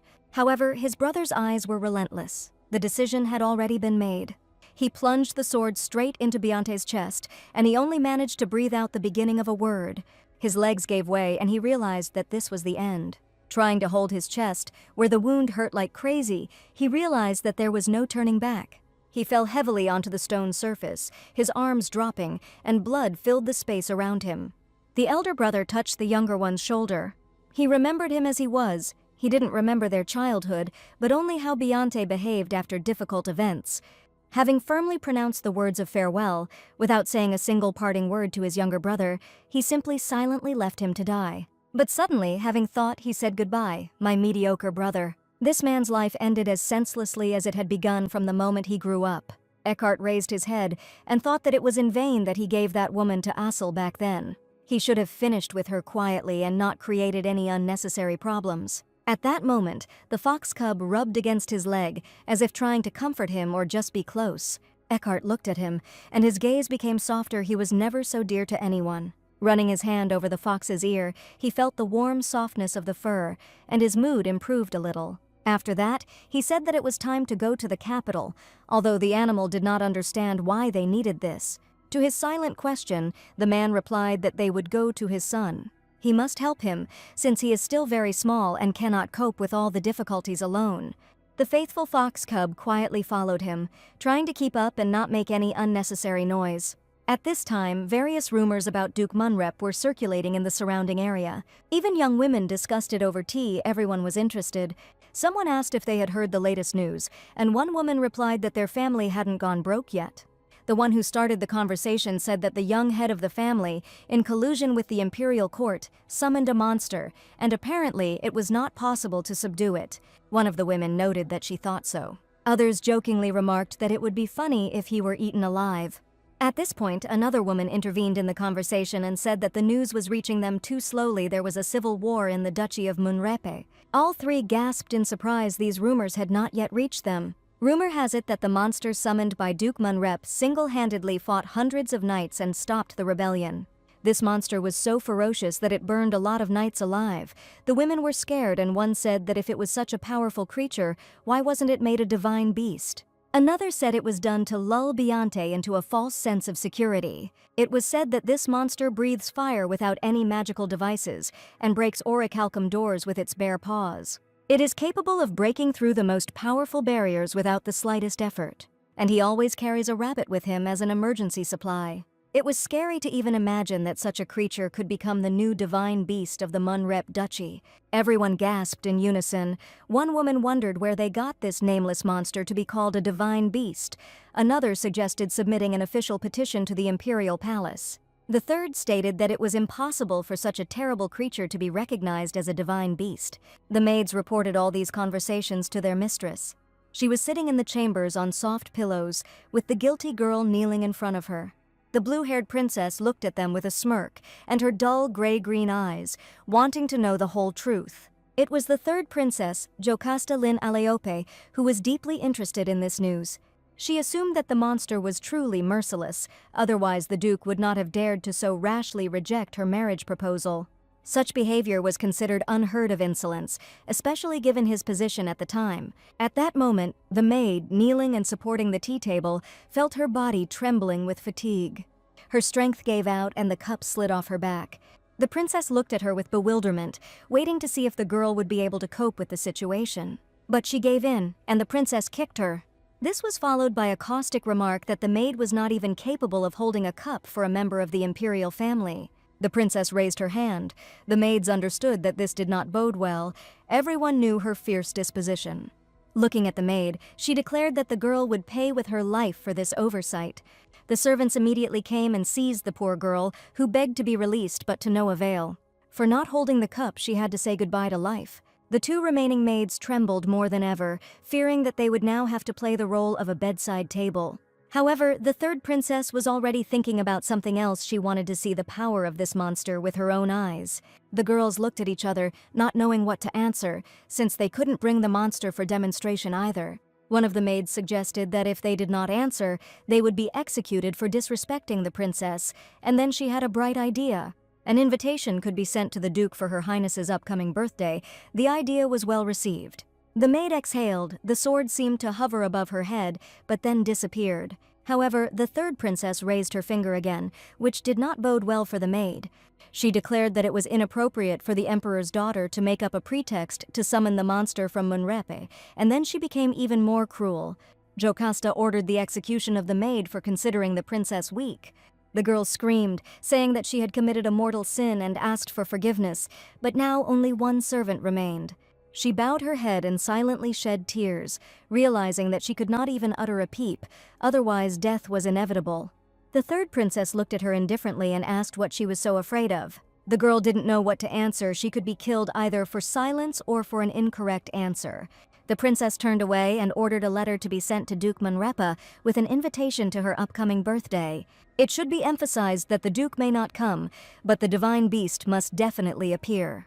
She really wanted to see him in person and be convinced of his omnipotence. After this decision, Jocasta became cheerful. She loved it when her plans began to come true. One morning, a commotion broke out in the Duke's castle. Even the maids were amazed and could not hide their surprise at the news they heard. The knights stopped fighting only to hear new rumors. At this time, the Duke was holding in his hands a letter sent by the third princess. The grandson drank tea with his grandfather. They had a lot to talk about. Leaving the cup on the table, the grandfather said that, despite his youth, the young Duke should understand the importance of sending a letter in his own name, and not through a representative. It was a special sign. The Lord could not resist suggesting that perhaps his grandson had exchanged love letters with the third princess. Assel was shocked. She could not believe that her husband was in such a relationship with the princess. He told her something about a political marriage, but she didn't think it was that serious. She even imagined them spending time together happily, which made her heart ache. But this did not stop her from eating cookies in large quantities, although it made her think. She thought that her goal, like her mother's, was to marry powerful beasts, and therefore her husband could do the same. However, Evander assured his grandfather that he had never exchanged such letters. Lord Elke asked why the princess had sent the invitation in her own name. The grandson suggested that this was probably due to his refusal to enter into a political marriage with the third princess. Grandfather was shocked that Princess Jocasta was really proposing a political marriage, which complicated the situation. No one needed hostility with the imperial palace, and such alliances played a strategic role. However, the grandfather noted that, judging by the letter he had sent, she had not yet given up. Jocasta was the most beautiful of the princesses, but she was also famous for her cruel disposition, her ferocity inspiring fear and respect at the same time. Everyone understood that she was not to be trifled with, and that her plans would have serious consequences, which is why she was rarely invited to balls. Evander looked at her grandfather and said that she hardly wanted to be with him, after which he added that he already had the one he promised to marry, and amazed his grandfather even more. Asil thought that he was speaking too confidently about this, and the grandfather tried to ask who he was talking about. But the grandson answered with restraint that they had not yet signed a contract. He promised to tell her everything when the situation calmed down, but the grandfather said that he would find her himself, and didn't the Duke find it outrageous that some impudent woman was demanding a marriage contract?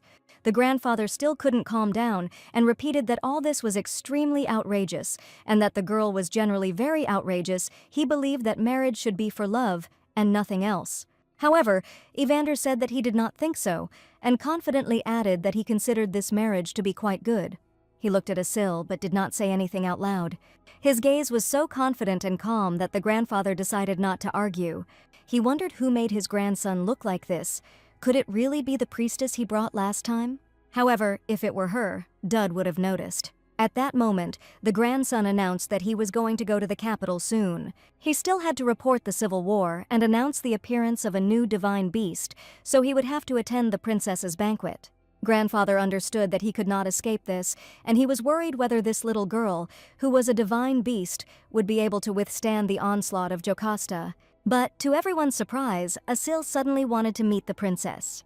From the day she defeated Beyonce, everyone began to bow to her, and she thought that if she began to imitate the princess's cruelty, she would become a truly ferocious dragon. But the Duke really didn't want to allow this, because she was very dear to him. However, he could not resist her, and had to accept the inevitable. Asil herself thought that if she could behave like the best of the human race, everyone would finally recognize her. She was so excited about the upcoming trip that she openly expressed her joy. The Duke and grandfather couldn't understand why this little girl was so charged with emotion. There were so many people scurrying around, they were literally everywhere. They sold a variety of different fruits. Asil was delighted. She looked around with wide-open eyes and admired everything incredibly. At one point, she became especially excited, shouting that the stones were very beautiful. The Duke did not understand what kind of stones she was talking about, but she pointed to a woman adorned with them. Evander thought, well, of course, jewelry, women at any age are women. After which he said that he owed everything to her after winning the Civil War. He thought to himself that they were certainly tight financially, but if she wanted, he could somehow buy her a store in the capital. Evander wanted to do everything in his power for her, so great was his power of gratitude. At that moment, Asil turned around and pointed at some woman and said that she was wearing a gift that her husband had given her. When her grandfather asked what she was talking about, she showed it. The little girl simply unfolded her handkerchief, which the young Duke had recently given her. Lord Elke turned to his grandson and thought, when did he manage to do that? Here is a meteor. After that, he said that since they had already gone to the capital, he would definitely buy Asil something. Seeing the window of a store, he suggested going in. The most beautiful jewelry that could adorn any woman was on display there. Diamonds, emeralds, and rubies sparkled so much that it was blinding. Some of the decorations were particularly elegant and could not help but attract Asil's attention. Her eyes literally sparkled. She had never seen such luxury. The saleswoman was overjoyed by Asil's delight, who was ready to lick all the display cases. The girl noticed that the Duke's divine beast knew a thing or two about good stones, and offered to try on a few Asil decorated one horn with a ring and put on bracelets and a necklace. She was sure she was very beautiful, but her grandfather remarked that it looked as if it would be easy to lose. After which Selina asked if there was anything smaller. She was told that there wasn't one at the moment, but it could be made to order. At this time, the baby was bathing in jewelry. She loved it madly. She felt like she was rich and the most beautiful in the world, which couldn't help but please a child's heart. Lord Elke sighed and said that if she ever lost it, he would buy her a new one. After which he asked if she wanted anything else, and if so, she could say so, but the grandson said that he would pay for it himself. Selena stood behind them and thought, these are really rich people. She knew about their difficult financial situation, like everyone else in the country. However, the grandfather said that the little girl had saved his life, so it was the least he could do, after which he also thought about maybe buying her the whole store. At this time, two people entered the room. One of them, the escort, said that he asked to convey his allegiance to Duke Sterapit. It was a priest from the temple who was looking for patrons. But then he saw those whom he had not at all expected to meet. But the unpleasant memories couldn't be erased so easily. Among them was his former novice, who immediately winced and pressed her lips into a cheeky smile. He realized that now he had a chance to win back, and he prepared for it. After which he said that, seeing the night outside, he suddenly realized that Duke Munrepe was inside. Then he turned to them and said that they hadn't seen each other for a long time. The monk noted that they did not have the money to make Selena happy, but it seemed that funds had been found for the pet. The remark sounded rude and inappropriate, so all three looked at him with bewilderment. Asel didn't understand at all what they were talking about, but the jewelry suited her very well. Judging by his clothes, he was a low-ranking priest. Looking at him, Evander wondered where he had left his brains to speak so recklessly. At this time, the woman accompanying him asked what he meant and received the answer that he was hinting at the family who had taken the child without showing the slightest sincerity. Selena looked closely at the priest Theodore, who had already been disgusting to her before. The woman asked in surprise if the monk was talking about the Duchy of Munrep. Lord Elke grabbed his sword, preparing to punish such liberty, but his grandson stopped him and asked Duchess Sterapit to explain in more detail what had happened. The lord considered this a reasonable proposal and put the sword back into its sheath. The Duchess asked the priest to express his opinion, but he warned that it might be shocking. He stated that the knight standing outside had said that the Duke's pet needed someone to look after it and wanted to entrust it to Selene. He noted that the temple carefully checks a person's abilities before entrusting them with a child. Selena snorted, considering what was said to be complete nonsense. The priest continued, saying that even if Duke Vibrock himself had asked, he could not have broken the temple rules and would have demanded a financial audit for the child's support. However, as Theodore said, the knight simply laughed at him, throwing some kind of fake. Then he loudly declared that he had given him counterfeit coins. Asel began to listen. The priest discovered this too late, when Selena was already in the Duke's castle. He was very angry and harbored a grudge, waiting for the moment to publicly humiliate those who had deceived him.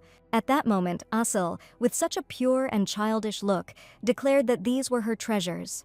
Approaching the priest and Duchess Sterapit with a challenge, she said that this was not some kind of trash. The little girl was upset. No one dared to talk like that about her jewelry. They were received in kindergarten for good behavior. Duchess Sterapit realized that since she understood this animal, the magic of translation was at work here. This meant that the baby was in possession of a relic of the imperial family, signifying her status as a divine beast. The Duchess found it impossible that such a small creature could perform such an important role, and Asel sulked. At that moment, Lord Elkai slammed his sword on the floor in an expression of indignation. Duke Evander intervened and asked him to explain how a priest who served a god dared to call the treasures given to him by the divine beast Munrepe trash. Lord Elke realized that his grandson, despite his young age, was capable of resolving issues peacefully and with dignity. However, here Theodore realized that he had missed the mark and made a big mistake. He noticed that Duchess Sterapit, who was accompanying him, turned away, expressing displeasure. The priest began to justify himself and stated that he then thought that it was not a divine beast, but simply the Duke's pet. However, the young Duke firmly stated that the priest was breaking the commandments of the gods with his words. Perhaps the priest despises his divine beast for not inheriting the blood of the previous one. Asel said that if he did not want to use this treasure, he should return it back, to which the priest tried to justify himself. In the end, he admitted that he threw everything away, and this led the little girl to a state of deep grief. She was upset and burst into tears. For her, it was a real treasure that she received in her past life, and it was very valuable. Selena asked how about sending the priest to God's judgment. He realized that he had made more than just a mistake, and, kneeling before those gathered, he said that he would do everything to make amends. He said that he would prepare the same bag as the one they gave him, but with gold, and present it to the Duke. Evander asked what was there. The priest replied that there was a toy gold coin, a broken chess piece, flour, strange fragments. This caused Assel to feel bitterness and resentment. She demanded that this be stopped. Then, feeling helpless, she declared that the new treasures would no longer be her cherished value. At this time, the priest grabbed Duchess Starapit by the hem, hoping for her help. He realized that at this moment he was facing the most serious punishment, perhaps retribution, and decided to turn to the person most inclined to it. Theodore asked for help only this time, groveling and pleading. She pursed her mouth in displeasure, noticing that it was only once. Then she turned to the representatives of the Munrepe family and noted that the priest had already repented enough. Maybe that was enough. And Evander asked if she would have behaved the same way if a divine beast from the Starapit family had been insulted. She asked in surprise if that incident was still tormenting him, since so much time had passed. The young duke stated in a calm tone that there was no statute of limitations for such incidents. At this point, the grandfather asked what they were talking about, and the grandson replied that it didn't matter and that they should continue shopping. Assel was upset. She lost her treasure and could not choose jewelry yet. Her eyes filled with tears, reflected in the precious stones on the display case. On returning home, the Duchess hurried to her husband. She opened the door to his office without warning. And then she said that this concerned the priest they had met today, and demanded that they deal with him. She stated that because of this priest she was put in her place, but no one dares to do such a thing, and Duke Munrep also had his own divine beast. The Duke turned around in bewilderment and asked if Munrepe had really brought up the incident. His wife replied that that was exactly it. It was about the time they used the divine beast to help the Duke destroy the monsters in the desert. Duke Starapit admitted that things had gone a little wrong back then, and half of Munrep's knights had perished in the flames of the feast. But he said that it was all worth it, and that they should be grateful that they were able to save at least the rest. Then Duke Evander said that it was wrong to send the Firebird into the desert, accusing Duke Starapit of imprudence and short-sightedness. Here Duchess Starapit noticed that she looked closely and saw that Duke Munrep's divine beast was some kind of inconspicuous lizard. She noticed that what she had said about defeating the Beyonte divine beasts was probably a lie. The offended Duchess said that they needed revenge. As revenge, she suggested using their divine beast, Pyra. These weak dukes needed to be put in their place, and she had a very good plan. She suggested burning everything to the ground again to show her strength and power, and then it will be possible to seize the lands of your neighbors and increase your own lands. The next day, the Duke's embassy received some rather unpleasant news. The knights were simply stunned. They did not know what to do. The Starapites began their actions. This was a huge problem for Munrepe and their knights, and they needed the Duke's help to decide what to do. At this time, Assel entered the room and asked what had happened. Dylan began to explain that a request had come from Duke Starapit. They were sent an official letter asking them to hold a friendly duel. The knightly orders of the two duchies were to take part in it. This meant that the knights could not disgrace themselves, otherwise the duchies could lose their good reputation. Assel was surprised. She was simply beautiful today, because she wore the ring that they finally bought her as a bracelet, and was very pleased. However, she said that she didn't see a problem, they just needed to fight. Dylan replied that their skills were significantly inferior to their opponents, and that if they lost, it would bring shame on the name of the Duke and Lady Assel. The little girl said that she was ready to fight for them. She is confident in her strength and wants to demonstrate it. Dylan smiled, saying that they were very grateful, but the divine beast would not be able to participate in a friendly joust. These words upset her very much because she really wanted to help somehow. Then she had an idea and asked everyone to wait. Dylan knew that Assel's ideas could have different consequences and he was very nervous, but she had already set off to settle the matter herself. Her little legs carried her swiftly to the Duke's grandfather's quarters, and she was in a very determined mood, calling him loudly. He asked what had happened, noticing that she hadn't even knocked. At that moment, the little girl noticed that her grandfather was sorting out some of his toys. She couldn't believe that even such big ones also play, and was very surprised. However, she did not focus on this, and said that she needed his help. After that, she asked him to follow her. She brought him to the knights, who immediately became embarrassed, not expecting such a guest on the platform. They asked him what business he was there for, and the Lord replied that he had heard everything from the little girl on the way. Assel stated that the fastest way to prove one's strength is a fight to the death, so now they must have a duel. The knights had to fight the divine beast Munrepe, who shouted to attack. They were embarrassed, but they had no other choice. They had to agree. At this time, the maid who was sent to the castle was spying and making notes in her head. When she told her about this, her interlocutor was simply delighted. The third princess laughed loudly when she learned that the little lizard was training the Knights of Munrape, and that all sorts of things happen in this life. The maid stood with her head bowed, awaiting further orders. However, the princess decided to ask her in more detail about what was happening. She asked what kind of character the divine beast Munrape had, and whether he was really as the rumors said. The maid replied that he only hit the knights where it hurt.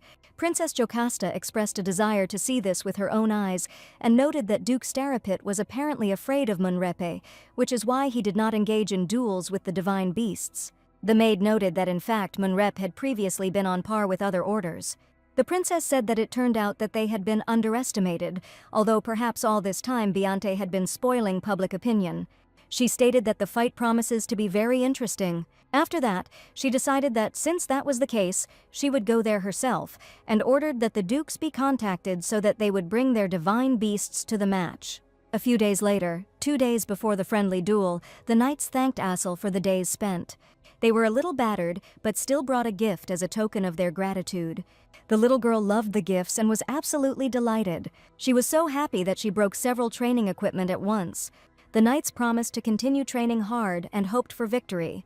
They realized during these days that they could defeat other orders, despite their lack of preparation, and they were delighted with the new opportunities. Assel soaked in the small bath, enjoying the attention and respect she received. Sipping delicious tea, she was confident that the knights would cope after her training. Looking out the window, she noticed that it was already night, and the full moon brightly illuminated everything around. Assel has been living among people for a long time, and just recently she had a birthday. Remembering this, she realized that she had missed her holiday. She couldn't believe she had done this, because this day was very important to her. She thought for a moment and immediately called her friend, the bunny. The little girl decided to throw a small party in honor of her birthday, wearing a homemade cap instead of a party hat. Her guest was supposed to be a bunny, and the piece of cake she took for a snack became a festive treat. She didn't find a candle, but she still tried to rejoice and shouted "Happy birthday, Assel." She repeated this again and again, but nothing could lift her spirits. Assel realized that she was upset, and everything was completely different in her imagination. Turning away from the bunny who was trying to support her, she crawled to the side. The little boy, noticing her sadness, did not know how to help her and suggested continuing the celebration. But Assel realized that all this was not at all what she needed. A real holiday should be fun, with a real cake and friends nearby. In her world, all this was there before, but now she has lost it. Her soul needed support, and she began to cry, remembering how much she missed all of this. At that moment, there was a knock on the door, and Assel heard her husband's voice. He asked if he could come in, but she couldn't answer him. There were unshed tears in her throat. The husband stood in front of the door, and then finally decided to come in. In his hand, he held a beautiful box, very elegant and festive. He gently said that it was a gift for her birthday and asked her to accept it. Assel noticed that he had already entered, but she was still slightly sniffling. The husband apologized and said that he was very sorry that he had not given the gift earlier. Assel had an amazing run from tears to joy. The little girl immediately became cheerful when she saw the beautiful box. And when she opened it, she was completely amazed. Her husband remembered that she loved jewelry and decided to make her even more beautiful. The Duke explained that it was a neck ornament that could be worn even over a scarf. Assel was delighted and very happy. She liked this gift. Her husband put it around her neck. It suited her eyes very well. Then she asked her husband to evaluate the jewelry and say if it suited her. She noticed that he had dark circles under his eyes. Did he really not sleep at all? He replied that it was very beautiful, then said that he had heard that she was training the knights for the match. That was his job, but he did not have time and handed her a piece of paper. The Duke was busy preparing a report on the Civil War and added that he had already completed the marriage contract. Assel began to study him carefully. The first point stated that he would never have feelings for the opposite sex, and the second, that he would provide her with everything she asked for. The third one said that for the sake of the Munrepe family, Assel was giving her consent to the adoption of an heir, which left her stupefied. He noticed her look and explained that although the first and second seemed obvious, some people still broke these rules, and that he had drawn up this contract so that she could feel at ease. The little girl understood everything, but it was so sweet of him. Evander said that the third point was that they could not have children of their own, and that they would have to adopt an heir to continue the family line. He hoped that she would agree, even if she didn't really like it. Assel asked why they couldn't have children. In the garden, she was told that if a husband and wife hold hands and sleep together, a child will be born. The Duke pointed out that this was not true. They were of different species and therefore could not have children together. The little girl looked at him with wide-open eyes, and he realized what a child she still was. The Duke was even at a loss, not knowing what to do with it. Then he made the simplest decision. He simply crossed out the third point and said that in any case they would adopt. In any case they could only marry after he reached adulthood. He noted that for now, it is enough for her to look at the first 2 points if she has any doubts about something. The little girl noticed that both points only suited her and asked if he really didn't want anything for himself. In response, she heard that there was only one thing that he really wanted. He wanted her to always be by his side as his divine beast. The little girl was amazed by his loyalty, purity of intentions and devotion, and her heart felt warm. She thought to herself that she would soon return home, but she could not say it now because he looked at her so devotedly.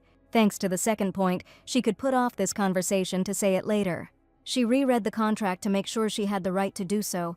The Duke saw that she had left her paw print and knew that they were now officially married. He noted that because of his age, they could not become spouses right now, but as soon as he became an adult, he would immediately propose to her. Touched by this, she felt warmth and was glad that her husband was no longer worried. She so wanted him to be happy, she so wanted to make him happy. But then the Duke asked how she celebrated her birthday in her homeland, and she burst into tears again. This question plunged Assel into a sad state. She said that she put on a beautiful festive hat, sang songs, lit candles, and treated herself to cake. The Duke noticed that she had already become very sleepy and stroked her, telling her to go to sleep. He tenderly wished her sweet dreams, looking at her in a way no one had ever looked at him before, then laid his head next to her on the bed and softly called her his companion, trying to get used to this new status. Finally, the day of the friendly match arrived. There were a lot of spectators in the stands. Duke Sterapit really went very far. People were loudly discussing whether he really hoped to publicly humiliate Munrepe, since so many people had gathered. Someone confidently declared that he would win anyway. Munrepe simply had no chance. It was said that after the incident in the desert cave, an entire detachment of the knightly order was replaced. Some noted that a bet on Munrepe would bring good odds, and this news reached Selena. She was determined that she would be the one to win this bet, because recently the Lord had been planning something, constantly asking if she was planning an engagement. Selena replied that there was no talk of marriage, although he still asked many questions during her treatment. He asked if she had caught the eye of anyone in her circle. At that moment, Selena decided that, judging by the book, the third princess had begun to pester the Duke with a political marriage. She assumed that this old man was trying to match her with the main character, and she didn't like that prospect at all. Therefore, she abruptly declared that she intended to remain unmarried because she was against marriage. She said that last night she dreamed of a wedding veil and woke up in tears because she decided she would rather drink poison and die than get married. Just in case, Selena added that she had predicted her fate. She was apparently destined to marry a husband whom she would eat.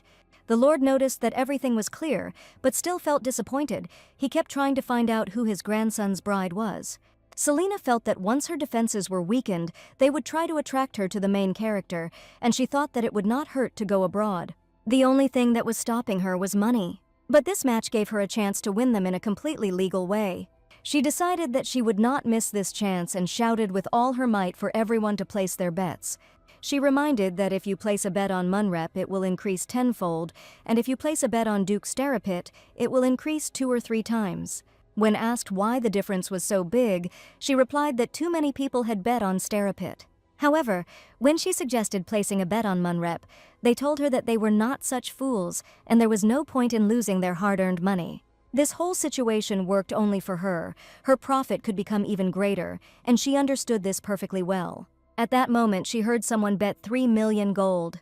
She turned around and saw the girl she remembered from the description in the book. The girl said that she was betting 3 million on Munrep's victory. It was immediately clear that she was from a royal family. Princess Jocasta was the one who decided to appear in person at this match. It was impossible not to recognize her by her blue hair, haughty look, and arrogant demeanor. However, Selena still wondered what this princess was doing here, whether she was really so interested in Munrep's victory, although most likely she was confident in their victory. Selena remembered that she had put a spoke in the wheel of the main character before. At least it seemed like she had a strategy, since she was betting such a lot of money. Someone behind my back said that it would be better to give the money away to the poor than to throw it to the wind. But the sharp-tongued princess said that this man probably didn't have a penny behind him. Maybe she should give it to him, as the most destitute. The man got angry and said he was betting 3.5 million gold on Starapit. The stakes began to rise sharply thanks to wounded male pride, rising simply to the sky.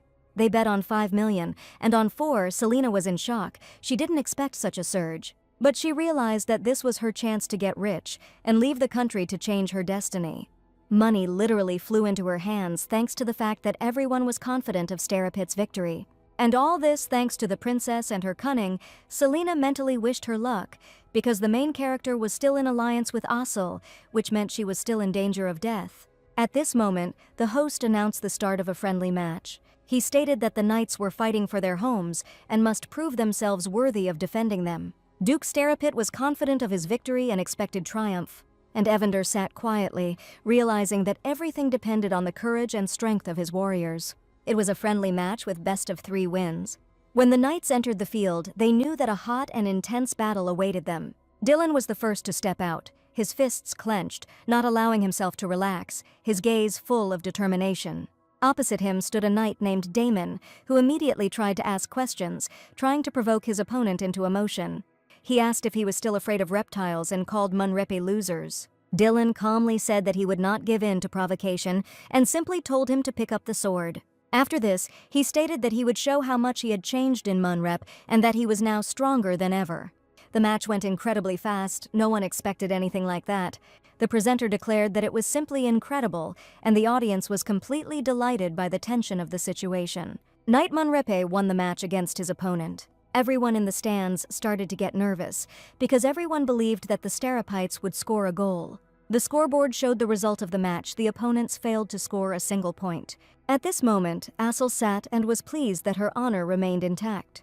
Duke Starapit was sure that Manhwa had bought the judges, otherwise they simply could not lose. After all, they even had a knight who possessed magic. However, Duke Manhwa sat absolutely calmly. He did not show a shadow of emotion. Little Asel was very happy about this. She noticed how his face brightened. She was pleased to see that her husband looked happy. It was important to her so that she could leave him calmly. But Duke Starapit was not going to give up so easily. While drinking wine, he was terribly angry, but did not know how to take revenge. At this point, the crowd became excited. Everyone demanded that the fight continue. Although the presenter announced that the matches were already over, the spectators continued to insist. The presenter tried his best to calm the crowd, and in order to calm them down, he announced the end of the friendly match. But at that moment, Princess Jocasta intervened and demanded that they wait. She came out into public, although she had previously been hiding under a hood. Many were shocked by her appearance. People did not expect that members of the imperial family could be here. The presenter was completely at a loss when she appeared before him. His voice faltered and trembled. Everyone knew about her tough temper. Her beauty was truly undeniable, and it was not for nothing that she was considered to have inherited the best traits of her family. Everyone immediately bowed down, and she stated that when so many people wanted to continue, who was the host to decide when to stop? Asel was amazed. It was the first time she saw that everyone bowed to someone like that. Turning to the right, she saw that even her husband had knelt down, and even that old duke with whom they competed. So, this is the very same infamous third princess. Asel looked at her carefully and suddenly thought how cool she was. She suddenly wanted to become as impressive and strong as the princess. Jocasta said at this time that they could continue, but the difference in power between the orders was too great. Asel did not listen. She now dreamed of universal worship.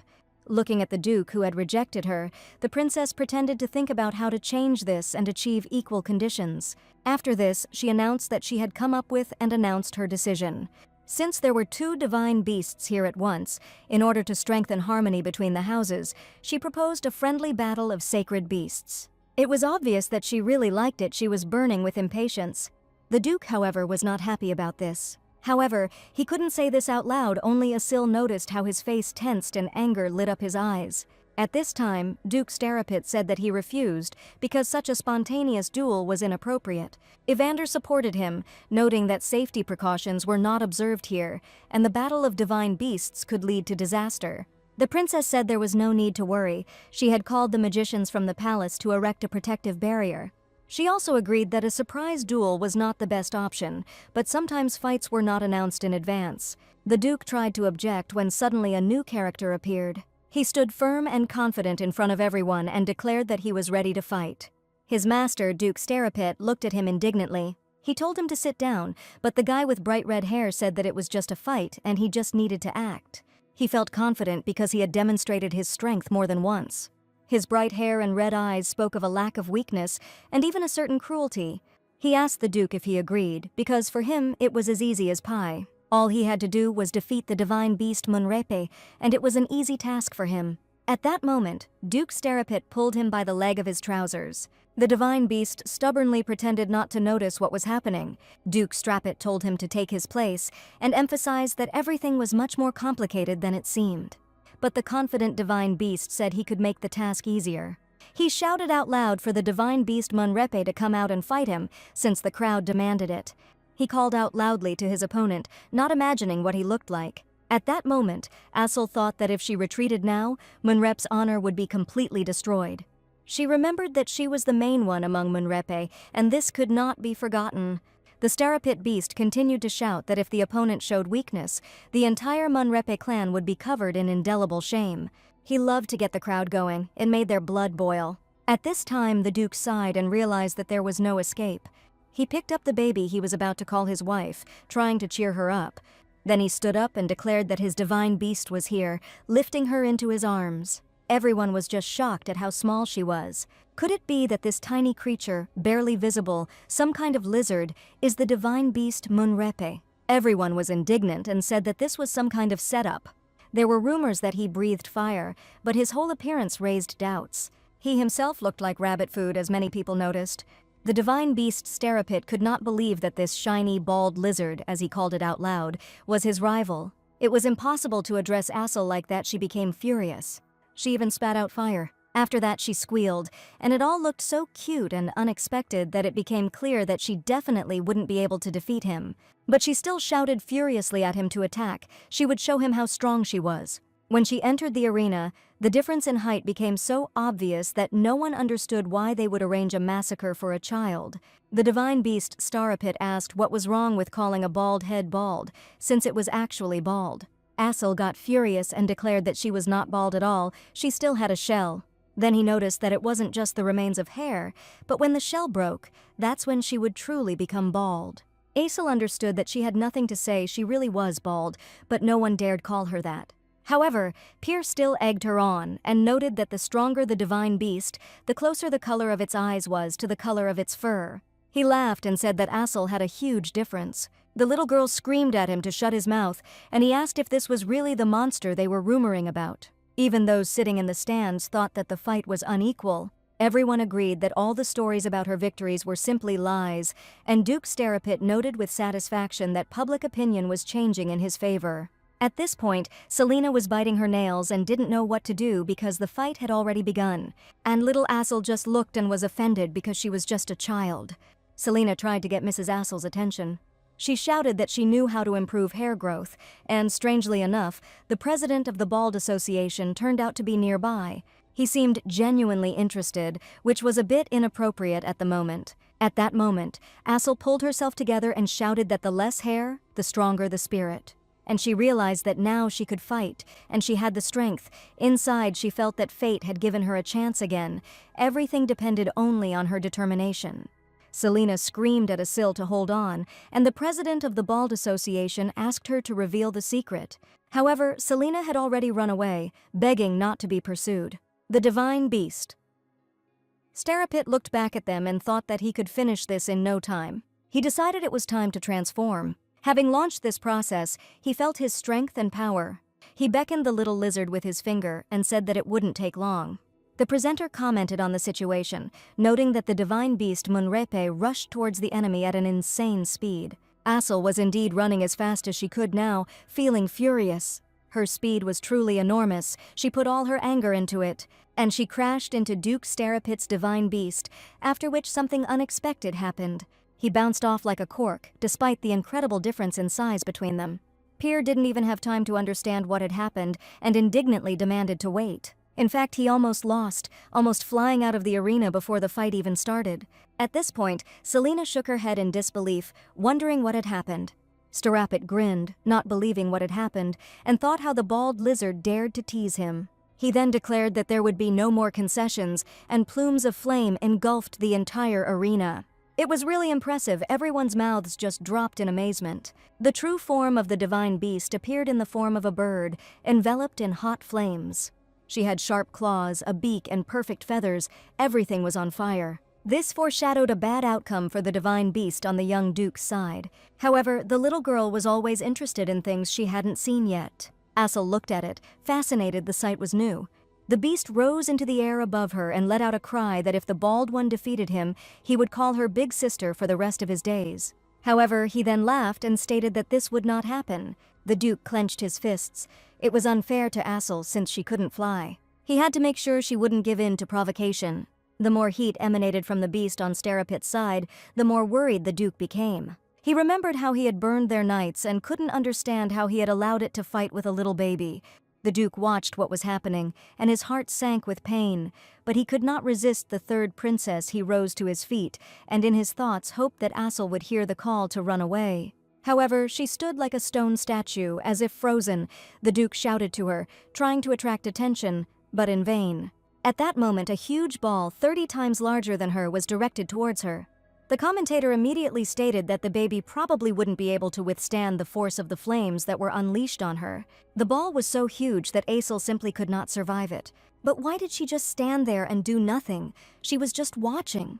She froze in place. It was impossible to allow her to die so ingloriously. The duke shouted for the match to be stopped and tried to awaken Assel with the power of his mind.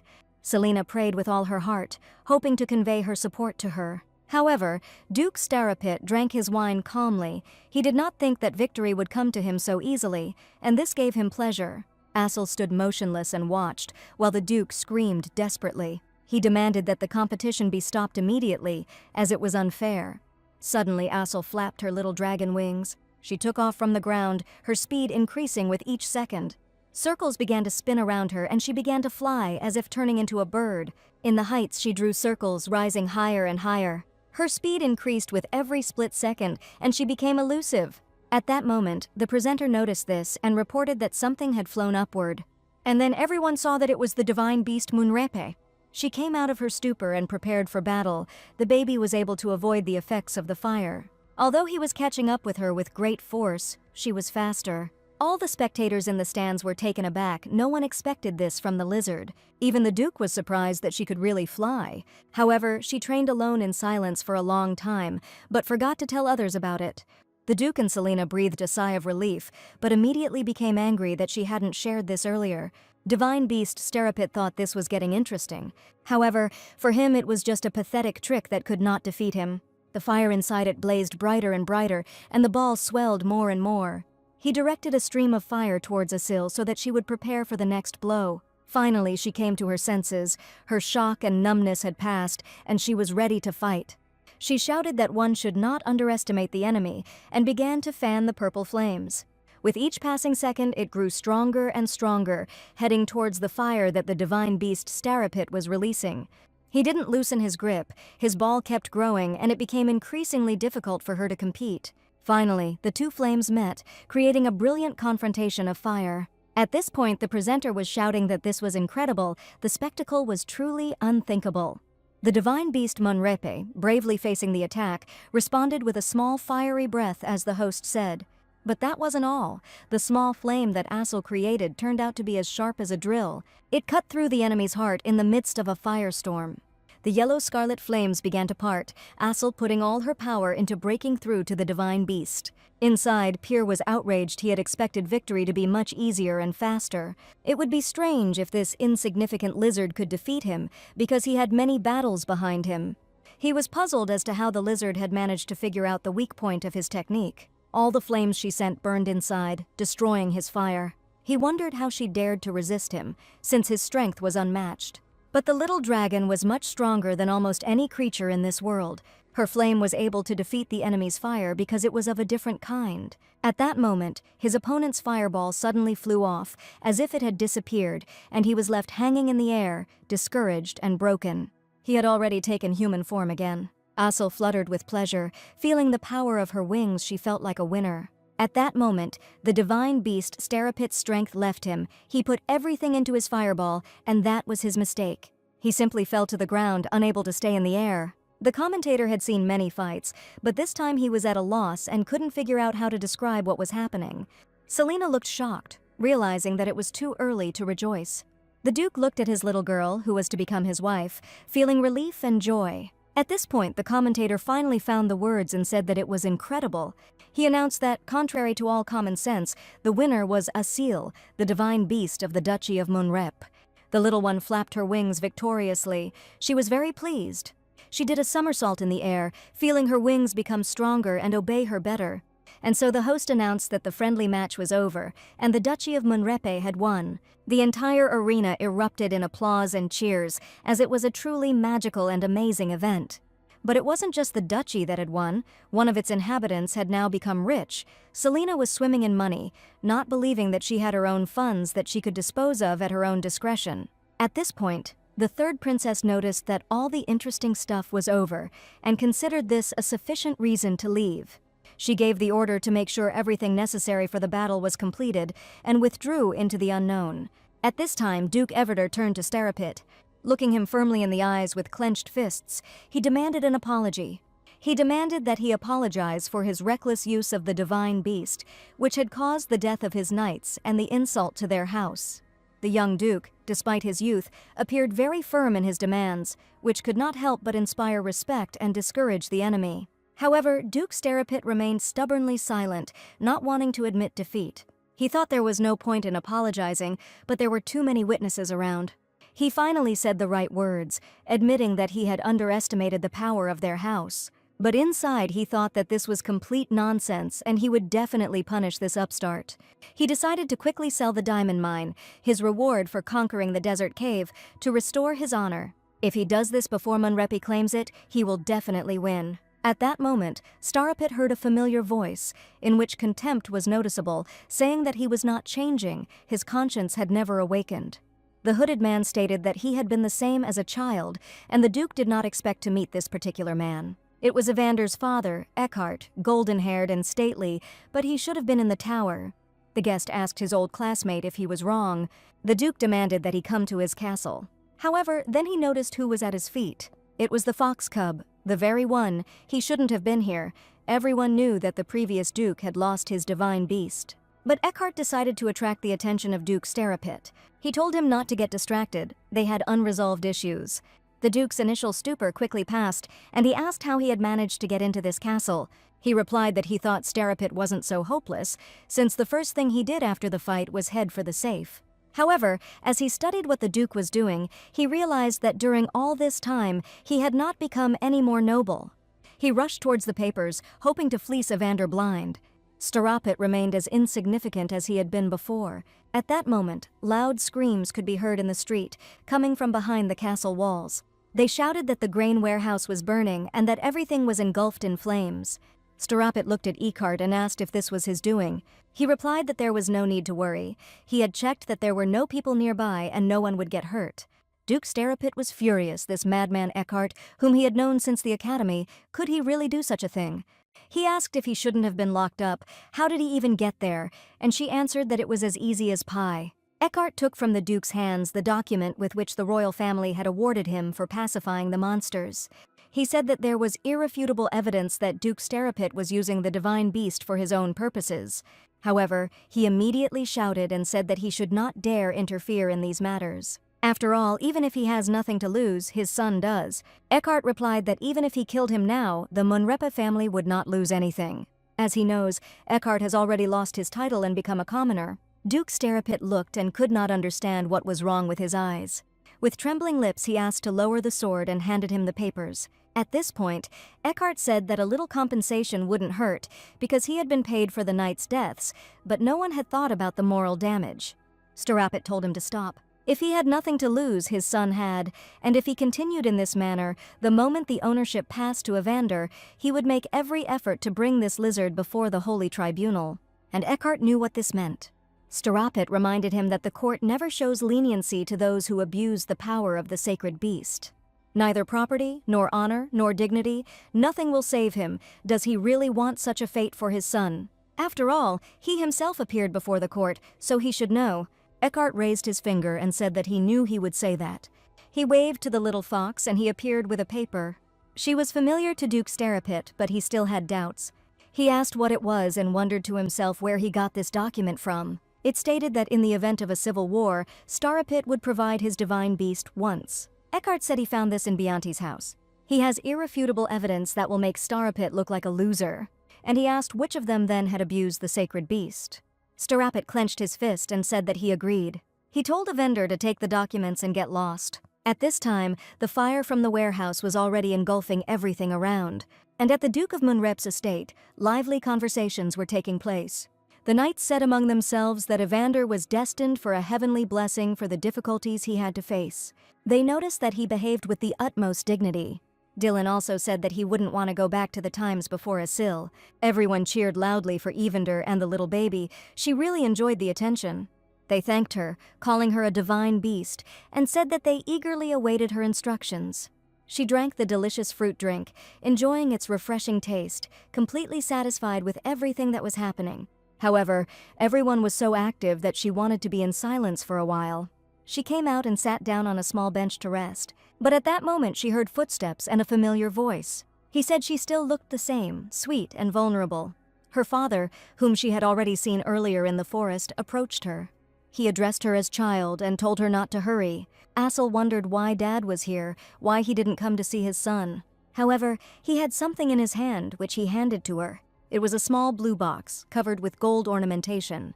The little girl opened it and saw interesting things. The first thing that caught her eye was the sparkling cat toy that she liked so much. But there was still a pile of papers on which something was written in trembling handwriting.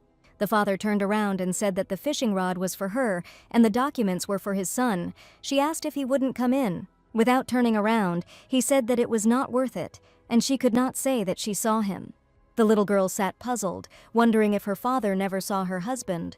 It was very strange because everything in her life was different. However, she could not give orders to an adult who, by all appearances, was quite brave. It was unknown how this could end, so she simply headed back to the castle. On the way, she shouted that she had a gift for her husband. After examining the papers, Evander thought that only one person could have given them. Distracting the little girl from her new toy, he asked if his father had really given it to her, after which he stated that she would not be able to lie to him. The little girl had no choice but to confess. Evander thought about it. After his father destroyed the family, he left. However, before this he made him a duke, placing him as ruler of his family. Evander was left alone and he felt somehow strange and lonely. And he also wanted to hate his father. But now he presented him with an amazing gift, which suddenly made his heart flutter. There must still be some affection left in him for him. Because when he was informed that he had escaped from the abandoned tower, Evander did not give the order for his capture. He decided not to tell anyone about this so that his father could live in peace. Now Evander has turned to his future wife. He asked if she thought he was a bad person. Asil looked at him in surprise, and he said that he just wanted to hate his father. Because of him, a lot of bad things happened in his life. Although he never treated Evander himself badly, Asil realized that her husband was in disarray. She immediately jumped off the couch and ran towards him. The little girl realized that he needed urgent support. Isn't that why she was here? Looking into his eyes, she smiled and said, "After all, he knows everything himself." There is no way her husband can be a villain. Evander looked at her. It seemed that the arguments weren't enough. Then she said that he did a lot of good things for her. First, I found her handkerchief and gave it to her. Then I wished her a happy birthday and gave her that beautiful thing. And he even showed concern for her when he shouted for her to run. The little girl touched his hand and said that she was sure that her husband was not bad. She stroked him again to encourage him further. However, Evander thought that everything was not so simple because he hated his father. Well, that is, he wants to hate, but it is very difficult for him. But he read that it was right. He was sure of it. Therefore, he expected from his future wife complete sincerity, of which only she was capable. And he realized that she said all this from the bottom of her heart, and suddenly his soul ached. He bowed down. Finally, he pulled himself together, looked up at her and said, "Thank you for believing in him, his future wife." Night fell, it was time to sleep. Asil told the bunny how her mother used to say that her father and husband didn't get along. This turned out to be true, but Asil herself got along well with all of her fathers. There was only one thing she felt awkward about. It was a beast-like black dragon. He was quite strange. The flapping of his wings caused clouds to swirl.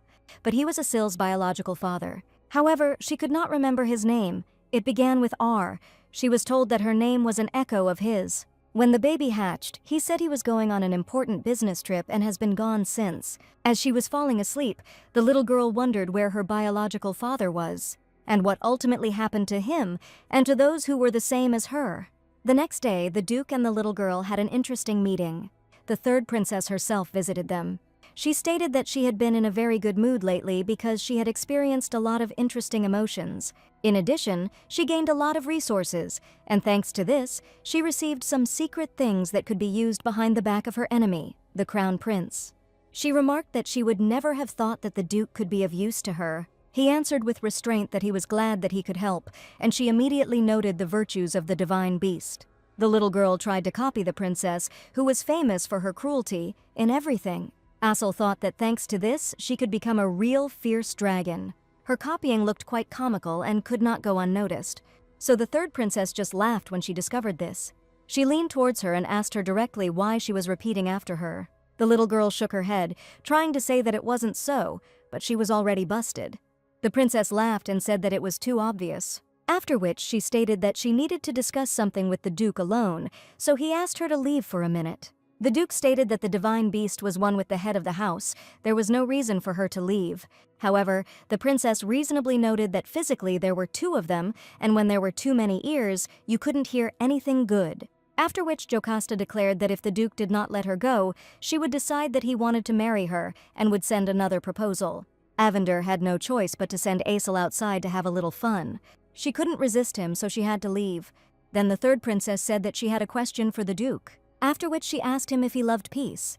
The Duke did not expect this. He repeated her question and thought about it. She said she had the expression on her face of a person who least of all fits the word peace. The princess laughed and said that such a reaction hurt her a little. It seemed to him that she was trying to flirt. He asked what the motives for this question were. She said that she would tell him everything when he answered. Afterwards, she said that he knew why His Majesty the Emperor had persuaded the Great Temple to ignore the call of his divine beast. The Duke remarked that his existence was incredibly important to the Empire, but Jocasta stated that they could then designate any beast as divine. In fact, the Crown Prince was to blame for everything. The entire Empire knew of his interest in divine beasts. He didn't like that his family didn't have one of their own, and he looked for ways to get one. And the fact that he, Evander, managed to use summoning magic was also the result of his efforts. The Crown Prince was curious about what would happen if a beast without the blessing of the gods became divine in case of failure. He planned to blame Evander and strip him of his title. He didn't understand why she was telling him all this. She said that if he disappeared, his place would be taken by the Crown Prince's protégé. But that wasn't in her plans, so now she's going to share a big secret with him. It's a secret. Even in the Imperial Palace, not everyone knows about it. She looked at the Duke and said that the war would start soon. Her face became serious. He realized that she was not joking. But he was stunned by such a revelation, and the news was not the best. At this time, the little girl was wandering around the corridors of the castle. She was angry with her husband, calling him a rude man in her mind because she didn't want to leave, but he kicked her out. Then she decided that from that day on, she would eat with her feet up on the table, eat all the strawberries alone, and smash doors and walls. At that moment, a man entered the hall, escorting a man. The little girl sensed something strange, and her heart even started beating faster. This aura, she felt that he was pretending. Asil immediately realized that such an aura could not belong to a human. It was an adult beastman. She no longer hoped to meet anyone from her world. But she couldn't be mistaken. It was definitely him. Her heart fluttered in anticipation of the meeting, but he left too quickly. If the Imperial Palace ruled the Empire, then the majestic temple was the place where the divine beasts were controlled. This tradition was maintained for centuries under the guise of communion with the gods. The high priests were located here. There were 4 of them in total. They were the guardians of the heavenly beings who protected the empire. However, now the 2 of them were discussing the unexpected events that had happened recently. One of the high priests clearly showed displeasure. He slammed his fist on the table and said how he could keep his cool in such a situation. An impostor, a despicable upstart, dared to defeat a true divine beast. And even if it was a friendly fight, something like this should not have happened. It shook the heavens themselves. This was the high priest who was previously responsible for and patronized the sacred beast Sterapit. His interlocutor was a priest who had previously been responsible for the sacred beast Munrepe and who was currently deprived of his heavenly burden. They discussed past events. It was simply unimaginable. Now Munrepe had a divine beast, but no one recognized his divinity, and the second priest found himself in a rather precarious position. The first one said that this was an indelible disgrace to the temple's reputation. The saint had not been in the temple for over a century, and Selena did not want to admit that it was her, so the priest decided to make an offer. He wanted to approach Lord Arcean with a request to conduct an investigation into heresy. This man was appointed to carry out checks to ensure that the divine beasts were not used for harm.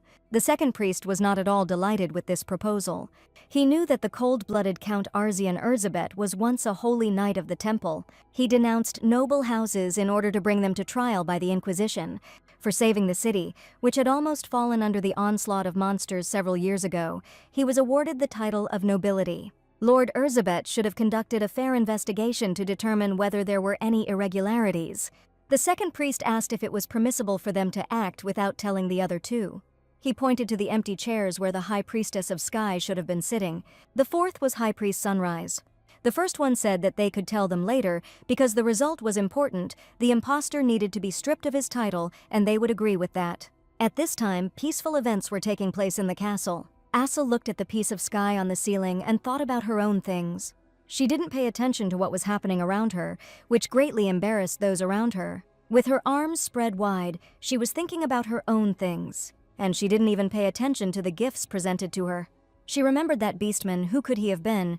But she certainly couldn't be mistaken. She knew that he was from their world, but she didn't feel his presence as strongly as she would have liked, and yet he seemed familiar to her, as if she had met him before. Asel thought that if they met again, she would ask him to take her to the Beastman Forest. At that time, her grandfather called her a little robber. Then he asked if she even listened to her grandfather. The little girl began to come back from her thoughts, although they were so sweet to her, and Lord Elke asked if she liked the birthday present he had prepared. Asel said somewhat indifferently that she liked it, noticing that she had simply thought for a second. At that moment, Selena said that she also had a modest gift for her, a special hair tonic, the latest fashion in the capital. Grandfather immediately began to be indignant at me. Why give the tonic to a child? Selena noted that she promised her, because Asel was worried, and how else could she earn the dragon's favor? Grandfather said that Asel's hair would grow back when she grew up. He wanted to take the tonic, but Asel didn't give it to her. He noted that if she started using it now, she would lose even her childhood hair and become completely bald. In any case, as soon as she sheds her shell, she will go bald. The little girl's eyes filled with tears. She buried her face in the blanket, and the Lord asked if Selena had heard that the Inquisitor would be arriving soon. She grabbed her head and was simply in shock because a lot had happened because of him. In the original story, he was the main villain. Arzian pretended to be a devout holy knight and the saint's right hand, but in the end he betrayed her, and she almost died because of him. And for some reason, he also felt a deep hatred for the House of Munrepe, and even cursed the Duke on his deathbed. But another thought came into Selena's head. If a church inquisitor can fabricate a crime, it means that Asel is now in the greatest danger, and only when she is safe will this house prosper. Selena took Asel by the paws and said that she had one request.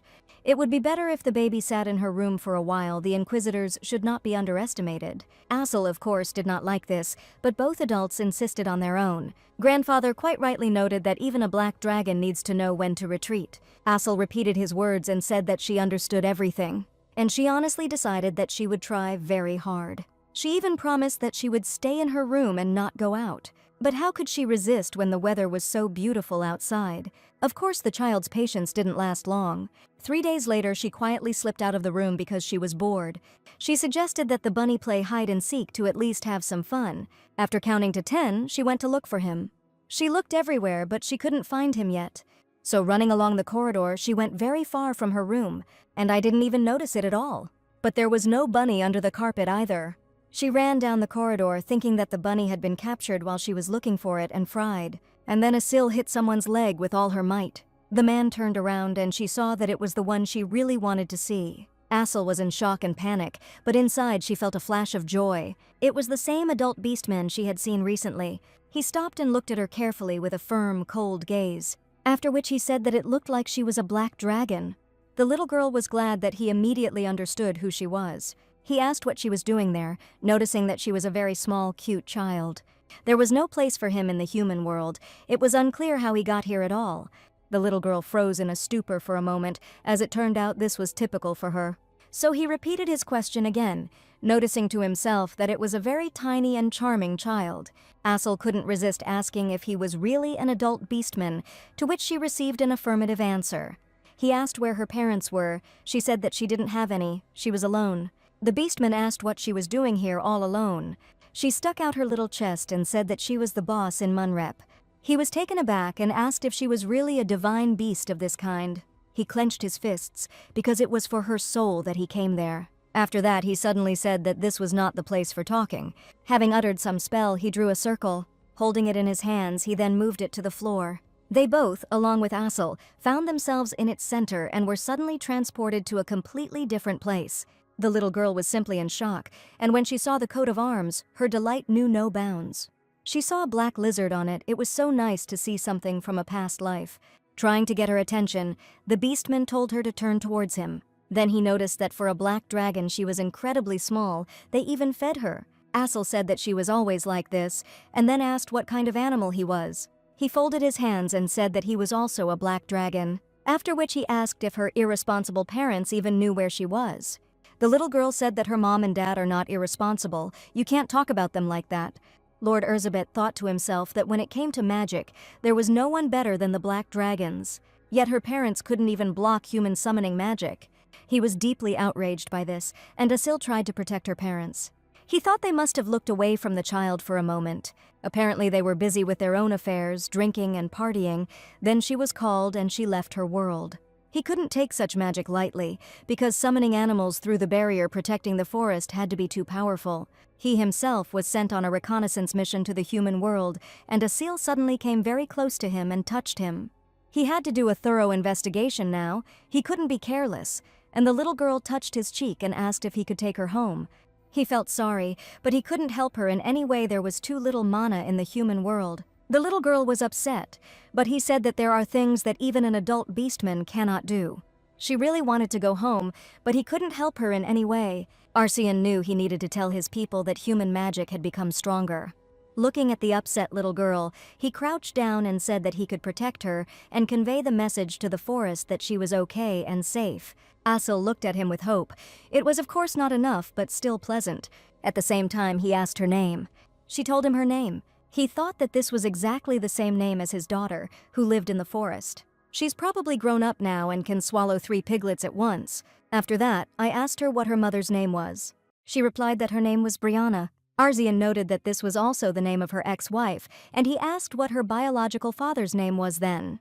The baby said she didn't remember. There seemed to be something with an A, but she didn't know for sure. Her mother told her that her name comes from her father's name, but she hadn't seen him for so long that she had completely forgotten about it. Arsian thought indignantly, what kind of father is he if even his own daughter doesn't remember his name? He looked at his notes and thought that there were no other black dragons named Brianna. Arsian thought that maybe it was someone he knew. He was now looking at the names the little girl had given him. And then I remembered that there is only one black dragon whose name begins with A. He told her that her mother's name was the same as his ex-wife's, and her father's name was the same as his. For a sensible adult, he was still rather dull. It finally dawned on him. He suddenly realized that the likelihood was too high that this little girl was his daughter. Looking at the beautiful sun, he thought about what he should do. He has been in this world for too long, and he and his wife are divorced. Arsian hadn't turned on the geomagic communicator he used to communicate with her for several years. Sitting on the tower, he wondered if they would answer him at the other end. There were a lot of doubts, but he was worth trying. Asil was already in the castle and was happily devouring sweets, and her father wondered what had happened then, why he and his wife had separated. It was a small quarrel that started over a trifle and escalated into something serious. They started talking about divorce before he fully realized it, but he couldn't return to the Beastman Forest for another 10 years, so they simply divorced. Trying to get an answer, he placed a call on the communicator, wondering if it was the right decision to break up. The magic ball was filling with more and more power. The connection was about to occur. The energy looked like a liquid blot, but it could seep through all protective barriers. And finally, Arsian heard that the connection was established. He decided that he needed to put on a stone face and not show that he still had feelings. He called out to Brianna, stating his name, but she heard a completely different voice, and what he saw was not his wife at all. It was his son, whom he had not seen for so long. Arzian was taken aback, but still asked why he had contacted him. The second communicator remained with his wife. The son replied that his mother told him to throw this thing away. Arzian didn't expect such an answer at all. The son replied that he left it to play. Arzian said that he understood then, after which he asked to call his mother, to which he received the answer that she would not answer now. The father asked what she was doing. The son replied that she had gone to speak with the elders, after which he added that she was talking to them about Asil. She disappeared. The upset son said that adults knew where she was, but they wouldn't tell him. Arzian slapped himself on the forehead and thought, so he was that idiot father who didn't care about his daughter. The boy didn't understand what was being said, but his father said it didn't matter, then added that he shouldn't worry. Asil was here. The son asked where this was. At that moment, the creaking of the door was heard. His mother came in and asked who he was talking to. The son said that his father was calling. Arzian called her name, expecting her to answer him. After which he said that Asil was in the human world. Brianna would not be able to pass through the protective barrier around the forest, since most likely she met with the elders for this. The son asked him again, but at that moment his mother noticed his image. She called him by name, which meant she hadn't forgotten, but she didn't say anything else. Arzian waited to see what would happen next, because he had not heard his ex-wife's voice for so long. He trembled inside, preparing the words he wanted to tell her. However, Brianna walked over and waved her hand over the magic ball. With this, she cut off the connection with the human world. They could no longer speak. Arzian tried to digest the information, everything that had just happened. His daughter was in this world. She is a little dragon who is the head of Munrepe. It was simply mind-boggling. He couldn't believe it. He needed time to digest it all. Meanwhile, unexpected events were taking place in the Imperial Palace. Cries for help were heard from everywhere. Everyone around was demanding water, and the servant who entered the hall with a tray of drinks was simply stunned. Everything was just ablaze. He didn't know what to do. Everyone was rushing to the exit. The servant, who was already delayed with his errand, could not understand what was happening. He asked this question out loud, but no one answered him. Everyone ran, trying to escape the bright flames. And the next day, everyone learned about its consequences from the newspapers. Duke Evander reached for the fresh press in the morning. He read that the Imperial Banquet Hall had been reduced to ashes. Yesterday, the Crown Prince held a reception there to console Duke Starapit, who lost a friendly duel. He was flattered and poured out his soul to the Crown Prince, lamenting the fact that his divine beast had lost. However, Pyr himself drank himself into oblivion. He still couldn't get over his defeat to the bald lizard, and in the end he could no longer control himself. His anger burst out. And along with the anger came clubs of fire, which caused the banquet hall to catch fire. The Duke was unable to stop him in time while talking to the Emperor, and as a result, the inevitable happened. The banquet hall, which was distinguished by its exquisite luxury, was lost forever. It simply burned to the ground. Nothing was left of it. What was worse was that half of the Crown Prince's silver hair, his pride, had also turned to ashes. His Highness was furious and issued a decree banning divine beasts from appearing in the Imperial Palace. The Duke read the article to the end, and Asil was upset. Evander thought that her Princess Jocasta must have been delighted, and the little girl felt sorry. She sighed sadly. Evander asked what was troubling her, and she said that she, too, wanted to attend that glittering banquet. She still wanted to learn a lot from the formidable human princess, but now she would not meet her. She said that there was something good, and the Duke immediately asked what she was talking about.